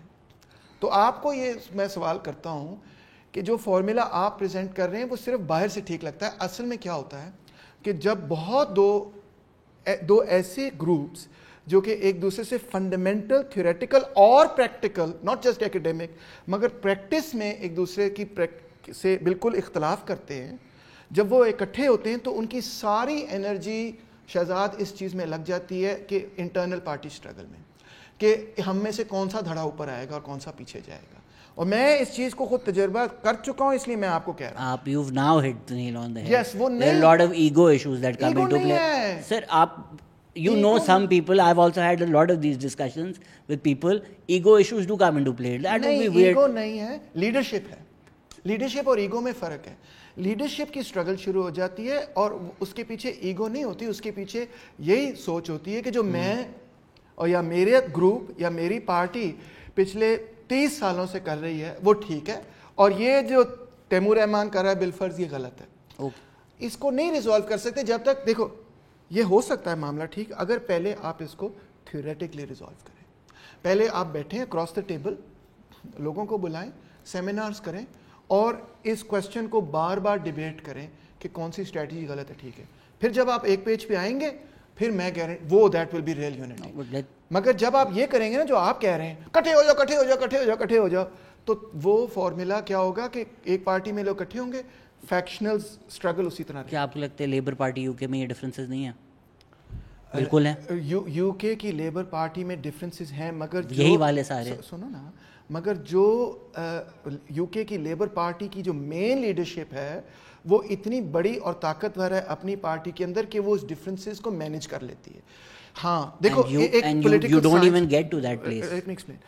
پولیٹیکل سائنس ہم یہ کہتے ہیں کہ جب اگر آپ کے پاس اسٹیٹ سسٹم اسٹڈی کر لو یا پولیٹیکل پارٹی اسٹڈی کر لو, جب آپ کے پاس ایک ہیجمونک پارٹی ہوتی ہے نا, یا ایک ہیجمونک پاور ہوتی ہے, تو اس کے ساتھ چھوٹی اسٹیٹس, پارٹیز, آرگنائزیشنز اٹیچ ہو جاتی ہیں. But you have to have a big hegemon for that. اگر مثال طور پہ پیپلز پارٹی ایک زمانے میں بڑی ہیجمون تھی, تو باڈی پارٹی تھی, تو ایم آر ڈی میں بہت ساری لیفٹ پارٹیز انکلوڈنگ مزدور کسان پارٹی شامل ہو گئی. ٹھیک ہے, امریکہ ایک بہت بڑا ہیجمون ہے, جس کی وجہ سے جو چھوٹے اسٹیٹس ہیں پرو کیپٹلسٹ, وہ امریکہ کے ساتھ اٹیچ ہو کے فالو کرتے ہیں. مگر جہاں پہ ایسی سچویشن, اور یہ یونیورسل رول ہے بائی دا وے, صرف لیفٹ کی پالیٹکس میں نہیں, رائٹ, سینٹر, اسٹیٹ سسٹم, ہر جگہ پولیٹیکل سائنس میں آپ اس کو اسٹڈی کر سکتے ہیں. اب فرض کریں کہ ایک ہیجمون تھا اور اس کا ایک چیلنجر بنتا ہے جو تقریباً اتنی پاور جو ہے کر لیتا ہے. اب دونوں کی ہیجمنی میں لڑائی ہوگی, ہو ول بی دا ہیجمون, یہ ٹوٹ جائیں گے. اب جب جرمنی for example under von Bismarck ابھرا, تو اسی وجہ سے ورلڈ وار 1 شروع ہوئی, کیونکہ جرمنی اب یورپ کے اندر نیا ہیجمن بننا چاہتا تھا, تو وہ ٹوٹ گیا. سارا جو اسٹیٹ سسٹم تھا پرانا وہ ٹوٹ گیا. یہی معاملہ بائیں بازو کے ساتھ ہے کہ بائیں بازو میں جو گروپس ہیں نا وہ کمپیریبل ہیں دوسرے کے ساتھ, اتنا فرق نہیں ہے دونوں کے اندر. اگر کسی کے پاس 50 ہیں, کسی کے پاس 60 ہیں, کسی کے پاس 60 ہیں تو کسی کے پاس 45 ہے, کسی کے پاس 45 ہے تو اگلے کے پاس 100 ہے. کوئی ایسی مارکسی پارٹی نہیں ہے جن کے پاس 10,000 ہوں یا 5,000 ہوں. جب تک وہ ہیجمون نہیں ایمرج کرے گا, لیفٹ یونٹی نہیں آپ کو نظر آئے گی. انڈیا میں ہے, انڈیا کے اندر سی پی آئی ایم اتنی بڑی پارٹی ہے کہ پورے کے پورے اسٹیٹس کو کنٹرول کرتی ہے. سی پی آئی اس کے ساتھ جڑ گئی, اور فارورڈ بلاک میرا خیال ہے, اور ایک اور سی پی آئی ایم ایل ان کے ساتھ جڑ گئی. ان کا ایل ڈی ایف بنا, یا U D F, L D F, اور وہ انہوں نے پھر باقی لیفٹ کو اپنے ساتھ جوڑنے میں وہ کامیاب ہو جاتے ہیں. ہمارے اگلے گیسٹ آنے والے ہوں گے, تو لیٹس, کچھ سوال بہت زیادہ تھے, ہم پڑ گئے اس ڈبیٹ میں. Elevator pitch of how socialism can solve Pakistan C A D crisis. I think ہم نے کافی ڈسکس تو کیا ہے. اب بتا, do you want add something? C N D crisis, C A D, C I D, C A D, CAD. CAD crisis. ہاں, I think یہ تو ہم نے بہت ڈیٹیل میں کیا. پہلا قدم یہ ہے کہ سرکار امپورٹس کو کنٹرول کریں, دوسرا قدم یہ ہے ڈالر کو ریگولیٹ کریں, باقی ساری چیزیں بعد میں ہوں گی. How does he see Imran Khan? A lot of Western Marxist thinkers think of him as someone who's anti-imperialist. What are his views on Imran Khan? Is Imran Khan a leftist, as often claimed by Western Marxists? No, of course not. یہ تو بالکل ہی ان کی غلط فہمی ہے. میں نے ان کو کئی دفعہ سمجھانے کی کوشش بھی کی ہے کہ آپ کتنے نس پے ہو. آئی گیس ان کا بھی وہی آئیڈیا ہے نا کہ جو امریکہ کے خلاف بول رہا ہے, امریکہ ہمارا دشمن ہے, اس کو لیفٹ بنا دو. امریکہ کے خلاف اس نے صرف اس حد تک بولا تھا کہ وہ جب اس کی government, but we know this nuance, right? Imran Khan the leftist world doesn't. بالکل. عمران خان جو پولیٹیکل اسپیکٹرم ہے پاکستان کا, اس میں right of centre party P T I. A few words on who Pakistan is. How Pakistan is a neo colonial state. سارا lecture ہی اس پہ تھا کہ کس طرح انٹرنیشنل کیپٹل ہمیں کنٹرول کرتا ہے, ایک فریم ورک بنا کے دیتا ہے معاشی, جس کے اندر ہم چلتے ہیں, اور معاشی پالیسی ہم خود مختار ہو کے بنا نہیں سکتے. تو رزلٹ یہی ہے کہ ہم اسی فریم ورک میں رہتے ہیں جس میں بین الاقوامی سرمایہ ڈومینیٹ کرتا ہے, اور ہماری انڈسٹریلائزیشن اس سے متاثر ہے. He openly condemned and criticized میرا جسم میری مرضی. Does he still have that same point of view? No, you didn't. Openly condemned and criticized تو کبھی بھی خلیل چشتی wrong. نہیں, یہ تو غلط فہمی ہے ان کی. میں نے کبھی بھی اوپنلی کنڈیم اینڈ کرٹیسائز نہیں کیا. میں نے ہاں اپنا مختلف نقطہ نظر پریزنٹ کیا ہے, کیونکہ میں یہ سمجھتا ہوں کہ جو آئیڈینٹی پالیٹکس ہے, جو ایک پوسٹ ماڈرنزم سے نکلی ہے, وہ اور چیز ہے, اور جو مارکسسٹ پالیٹکس ہے وہ اور چیز ہے. اور ہم مثال کے طور پہ جو آئیڈینٹی پالیٹکس ہے, وہ اس کی جو انڈرسٹینڈنگ ہے وہ ہے ساری سبجیکٹیوزم کی بنیاد پہ. انفیکٹ وہ آبجیکٹیوٹی, آبجیکٹیوزم, سائنس وغیرہ, انلائٹنمنٹ, اس ساری کی چیز سے موو اوے کرتے ہوئے انہوں نے یہ کہا ہے کہ ہم لوگوں کے سبجیکٹیو ایکسپیرینسز کو سمجھتے ہوئے ایک موومنٹ بنائیں گے. اور میری اس پہ تنقید یہی ہے کہ سبجیکٹیوٹی اول تو ایک ایسی چیز ہے جو کہ انتہائی فریگمنٹڈ ہے اور رہے گی, اور رہنی بھی چاہیے. اگر وہ نہیں ہوگی تو آپ کی آئیڈینٹی ختم ہو جائے گی. اور دوسرا معاملہ یہ ہے کہ اس کے نتیجے میں تو اتنی زیادہ فریکچرائزیشن ہوگی پالیٹکس کی جس کی یاد صاحب کوئی نہیں, کیونکہ ہم کوئی بھی ایک دوسرے سے پیورلی آئیڈینٹی شیئر نہیں کرتے. اور تیسری بات یہ ہے کہ میں سمجھتا ہوں کہ سبجیکٹو بنیادوں پہ آپ آبجیکٹیو ریالٹی کو سمجھ نہیں سکتے. مثال کے طور پہ اگر ہم ویمنز اپریشن کی بات کریں یا دوسری فارمز آف اپریشن کی بات کریں تو ہمیں بہت ضروری ہے یہ سمجھنا نہ صرف کہ اس کا سبجیکٹو ایکسپیرینس کیا ہے, بلکہ وہ ضروری ہے اپنی جگہ, مگر یہ کہ اس کی آبجیکٹیو ریئلٹی کیا ہے. کیوں؟ کیونکہ کئی دفعہ آپ کو کوئی ایکسپلائٹ کر رہا ہے مگر فالس کانشیسنس اور فالس آئیڈیالوجی کی وجہ سے آپ یہ سمجھتے ہیں کہ میں ایکسپلائٹ نہیں ہو رہا. بھائی ورکرز کے ساتھ تو ہر وقت یہ ہو رہا ہوتا ہے. تو اگر میں سبجیکٹیو ایکسپیرینس پہ پیورلی جاؤں گا تو جس بیچارے کے ساتھ زیادتی ہو رہی ہے ہو سکتا ہے وہ یہ کہے کہ میں تو بڑا خوش ہوں. I think identity is not the only spectrum to see this, اور میں بھی کافی اوور ایمفیسس آف آئیڈینٹی کو کرٹیسائز کرتا ہوں, but I do think identity politics are a good entry in to mass movements. For instance اگر آپ پاکستان میں دیکھیں پشتون تحفظ موومنٹ گرو کی ہے, کچھ امپیکٹ لائی ہے, ایک آواز ہے ان کی. تو اگر پشتون تحفظ موومنٹ اور عورت مات ساتھ مل کے بیٹھتے ہیں کسی ایشو کے اوپر which they have multiple times, I mean somebody like Ismat Shah Jahan is PTM, she is also Aurat march, she is also Awami workers party. تو ملٹیپل آئیڈینٹیز ہوتی ہیں. آپ one can't deny or identity politics altogether. No, I'm not denying identity, but I am criticizing identity politics. یہ different چیز ہے identity سے. شناخت تو ہر بندے کی ہے, ہم اس کو acknowledge کرتے ہیں. تو بہرحال یہ point of view غلط کسی نے میرا سمجھ لیا ہے. Is Kejriwal model possible here? Yes, it is possible. It's a good model as well.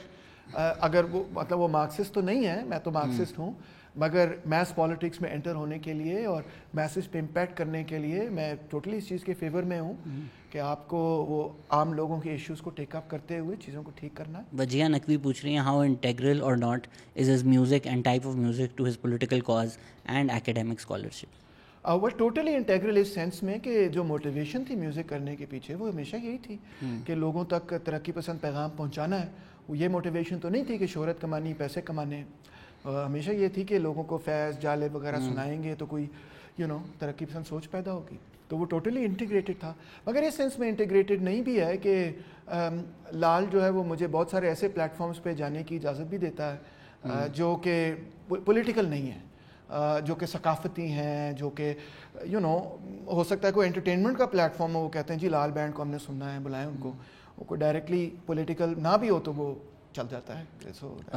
کوئی ناراض ہے آپ سے. Can you explain why you repeatedly supported military operations in FATA and Swat? کیا تھا نہیں کیا تھا؟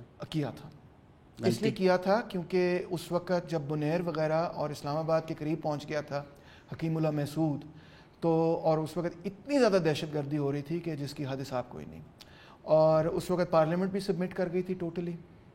اس وقت مطلب ایسے لگ رہا تھا جیسے طالبان جو ہے نا وہ ٹیک اوور کر جائیں گے. تو اس وقت جو ہے وہ یہ محسوس, بہت سارے لوگوں نے یہ محسوس کیا کہ اگر اس کو پش بیک نہ کیا گیا تو بہت شدید نقصان ہو جائے گا. مگر یہ نہیں کہ کوئی بلینکٹ سپورٹ ہمیشہ کے لیے ہے, مگر اس سرکمسٹانس میں بہت معاملات خراب ہو گئے تھے. مگر اوور آل ہمارا پوائنٹ آف ویو یہ نہیں ہے کہ یہ ایک ایسا مسئلہ ہے جو کہ صرف اور صرف ملٹری آپریشن سے حل ہوگا. یہ بڑا کمپلیکیٹڈ معاملہ ہے. اس کے لیے سیاسی جدوجہد چاہیے, اس کے لیے نظریاتی جدوجہد چاہیے, اس کے لیے معاشی اقدامات چاہیے, بہت کچھ چاہیے. مگر اس وقت جو ہے حالات کچھ اس قسم کے تھے کہ معاملات بہت زیادہ شدید خراب ہو گئے تھے. اسی انسان نے پوچھا ہے پھر how do you feel about a female comrade being hounded out of MKP؟ ایسا کچھ ہوا؟ نہیں, ایسا کبھی کچھ نہیں ہوا. ہم تو ہمیشہ خواتین کو بڑا سپورٹ کرتے ہیں اور کوشش کرتے ہیں ان کو لے کے آئیں. آئی ایم ناٹ شیور کہ کس خاتون کی وہ بات کریں, مگر دیکھیں اگر کسی سے سیاسی اختلاف, لوگوں سے سیاسی اختلاف ہوا ہے, خواتین سے بھی ہوتا ہے, کیونکہ وہ بھی کامریڈز ہیں, وہ بھی اپنا پوائنٹ آف ویو رکھتی ہیں اور وہ بھی اپنا پوائنٹ آف ویو ایڈوکیٹ کریں گی, مگر وہ کبھی اس بنیاد پہ نہیں رہا کہ وہ خاتون ہے, بلکہ الٹ رہا ہے کہ اگر کوئی خاتون ہے تو ہمیشہ ہمیں کوشش کرنی چاہیے کہ ان کو انکریج کریں, سامنے لے کے آئیں, لیڈرشپ پوزیشنز میں لے کے آئیں. اس بنیاد پہ نہیں ہے, سیاسی بنیاد پہ ہوا ہوگا اور کسی بنیاد پہ نہیں. ملٹیپل کویشچنز ایک ہی اٹریشنز کے ہیں, تو میں ان کو کلیکٹو کر کے بتا دیتا ہوں کہ کیا یہ کھلا تضاد نہیں کہ آپ ایک کمیونسٹ ہیں اور ایک ایلیٹ پرائیویٹ یونیورسٹی میں؟ I am sure everybody asks you that, تو وہ ایڈریس کر ہی لیں. یار یہ بہت اچھا سوال ہے. پہلے میں سمجھتا تھا کیا بنگا سوال ہے, بٹ ایکچولی اب میں سمجھتا ہوں کہ بہت اچھا سوال ہے. اس کی وجہ یہ کہ آپ غور کیجئے کہ ایک سرٹن پروفائل کا بندہ ہے جو بائیں بازو میں پایا جاتا ہے. بائیں بازو میں اپر کلاس کے بندے پائے جاتے ہیں, مگر وہ ہمیشہ ایک سرٹن پروفائل کے بندے ہوتے ہیں. غور کریں آپ کہ نمبر ایک, اکثر و بیشتر ان کا تعلق یہ ہوتا ہے کہ وہ اکیڈیمیا سے تعلق رکھتے ہیں. میں ہوں, عاصم سجاد ہے, عمار علی جان ہے, فہد علی ہے, شارع مظہر ہے, اتنے سارے پی ایچ ڈیز میں آپ کو گنا سکتا ہوں کہ آپ حیران ہو جائیں گے کہ اتنے سارے پی ایچ ڈیز, سارے ینگ لوگ بھی ہیں, ینگ پی ایچ ڈیز ہیں, اور سارے اکیڈیمیا سے تعلق رکھتے ہیں. تو کیا وجہ ہے کہ اکیڈیمیا سے, اور دوسری بات یہ کہ اکثر وہ سوشل سائنس سے تعلق رکھتے ہیں, نیچرل سائنس سے نہیں تعلق رکھتے. کوئی پولیٹیکل سائنس کر رہا ہے تو کوئی اکنامکس کر رہا ہے, کوئی سوشیولوجی کر رہا ہے. یہ کیا وجہ ہے کہ جتنے لوگ پولیٹیکل سائنس, سوشیولوجی وغیرہ میں پی ایچ ڈی کر جاتے ہیں, وہ ان میں سے بہت سارے لوگ لیفٹی ہو جاتے ہیں. تو میں یہ سمجھتا ہوں کہ مارکس نے بڑی, یا لینن نے کہی تھی بات کہ یہ بڑی صحیح بات ہے کہ Marxism is the product of the development of thought. کہ جب آپ اس معیشت کو پڑھنا شروع کرتے ہیں, سوسائٹی کو, سماج کو پڑھنا شروع کرتے ہیں, اور آپ اس کی تہ میں, گہرائی میں جاتے ہیں, تو آپ اس نتیجے پہ پہنچیں گے, جیسے میں پہنچا ہوں اور بھی بہت سارے لوگ پہنچے ہیں, کہ یار یہ تو بڑا ہینڈ ہو رہا ہے غریبوں کے ساتھ. ایون اگر آپ امیر طبقے سے تعلق رکھتے ہیں, جیسے میں رکھتا ہوں, میں نے تو کبھی ڈینائی نہیں کیا ہے, اور آپ ویسے ہی آپ کو شوق ہے کہ میں سوسائٹی کو پڑھوں کیا ہو رہا ہے, اور آپ پڑھتے جاتے ہیں, پڑھتے جاتے ہیں, پڑھتے جاتے ہیں, پڑھتے جاتے ہیں, تو ایک سٹیج آتا ہے جس میں آپ آگے کہتے ہیں او مائی گاڈ, یار یہ تو بڑا میرے ساتھ بڑا فائدہ, مجھے بڑا فائدہ ہو رہا ہے اس میں سارے سسٹم میں, مگر یار یہ کیا ہو رہا ہے غریبوں کے ساتھ. تو پھر آپ جو ہے نا ایک مورل ڈیلیما فیس کرتے ہیں. میں نے بھی فیس کیا اور لوگوں نے بھی فیس کیا, اور وہ ڈیلیما یہ ہوتا ہے کہ جس طرح سے میری زندگی اب تک چل رہی میں اسی طرح سے چلاتا رہوں, یا میں کچھ چینج کروں. تو جو لوگ کہتے ہیں کہ یار ہے تو بڑا غلط, مانتا ہوں بڑا غلط ہے, مگر میں نہیں کچھ کر سکتا اس کو چینج کرنے کے لیے, تو وہ پھر اسی طرح چلتے رہتے ہیں. اور جو لوگ کہتے ہیں کہ یار ہو رہا بڑا غلط ہے, میں نے اس کو چینج کرنا ہے, وہ پھر لیفٹ کے ایکٹیویزم کی طرف آ جاتے ہیں. اب جب وہ لیفٹ کے ایکٹیویزم کی طرف آتے ہیں شہزاد, تو فوری طور پہ ان کے سامنے آبسٹیکلس پیدا ہو جاتے ہیں. اب میں نے مزدور کسان پارٹی جوائن کی آج سے 20-25 سال ہو گئے, 98 میں جوائن کی.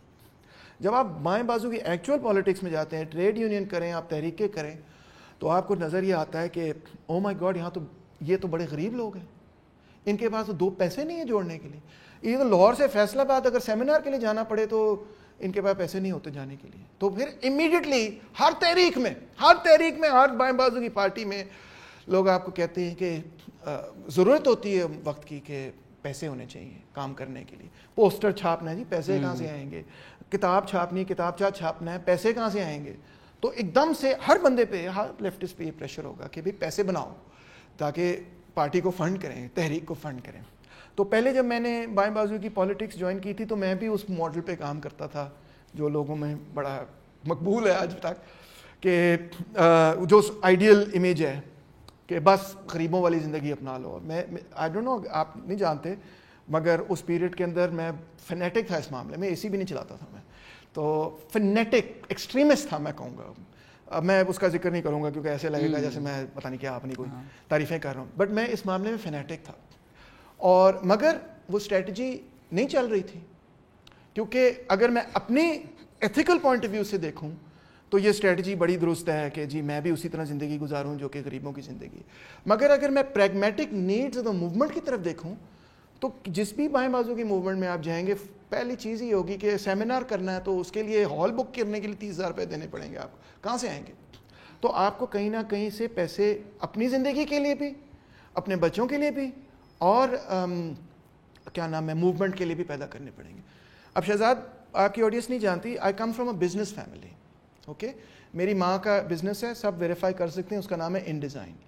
پچھلے کچھ نہیں ہوگا تو 30 سالوں سے میری ماں مجھے یہ کہہ رہی ہے کہ یہ سب کیا تم نے ڈرامہ شروع کیا ہوا ہے, اپنا فیملی بزنس آ کے سنبھالو, ماں تمہاری بوڑھی ہو رہی ہے, ٹھیک ہے, یہ بزنس تمہارا ہے, میں بڑا بھائی ہوں, کہتی سنبھالو. آپ دیکھ لیں, میں نے نہیں سنبھالا. میں نے کہا میں نے ٹیچر بننا ہے, میں نے ایک پروفیسر بننا ہے, میں نے لوگوں کو پڑھانا ہے. تو اس لیے میں نے پہلے تو انتخاب یہ کیا کہ میں بزنس مین نہیں بننا چاہتا, چاہے اس سے زیادہ پیسے بنیں گے میری لیفٹ کی پالیٹکس کے لیے, میں ایک یونیورسٹی پروفیسر بننا چاہتا ہوں. اور پھر دوسرا فیصلہ یہ کیا کہ اچھا یونیورسٹی پروفیسر بھی ایسا ہونا چاہیے کہ جس میں سے میں کو 2 پیسے بھی کما سکوں, میرے پاس یہ آزادی بھی ہو کہ میں اپنی بات چیت کر سکوں. آپ کو پتہ ہے پہلے میں نے گورنمنٹ کالج اپلائی کیا, میں نے پنجاب یونیورسٹی اپلائی کیا, انہوں نے مجھے ریجیکٹ کر دیا. انہوں نے کہا نہیں, ہم نے آپ کو نہیں لینا. تو اس کے بعد میں نے Lahore school of economics apply کیا, انہوں نے مجھے ایکسیپٹ کر لیا, میں وہاں چلا گیا. تو یہ ایسے ٹرانزیشن ہوئی, تو انہوں نے لیا ہی نہیں مجھے. اور اس زمانے میں تو ایف سی کالج تو ٹوٹلی جمعیت کے کنٹرول میں ہوتا تھا, تو اس وقت میں نے اپلائی ہی نہیں کیا ایف سی کالج, کہ انہوں نے تو کبھی نہیں لینا.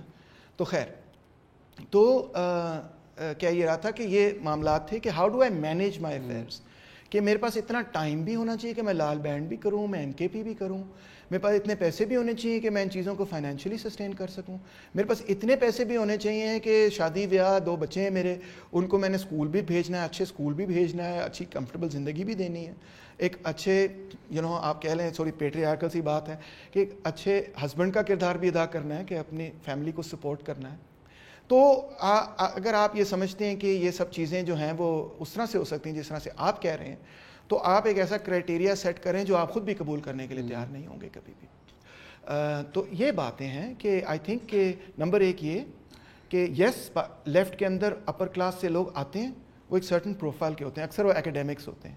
نمبر 2 یہ کہ جیسی وہ بائیں بازو کی تحریکوں میں شامل ہوتے ہیں تو ان کے سامنے جو ضروریات ہوتی ہیں موومنٹس کی, وہ ان کو خود کمپیل کرتی ہیں کہ آپ پیسے بنائیں تاکہ موومنٹ کو دے سکیں. نمبر 3 یہ کہ جب ان کی فیملیز, جب وہ شادی کر لیتے ہیں یا تو وہ شادی نہ کریں تو ان کے بچے ہو جاتے ہیں, تو پھر ان پہ اور یہ ایڈیشنل ذمہ داری ہوتی ہے کہ وہ اپنے بچوں کا بھی خیال رکھ سکیں اور اپنی فیملی کو بھی پرووائڈ کر سکیں.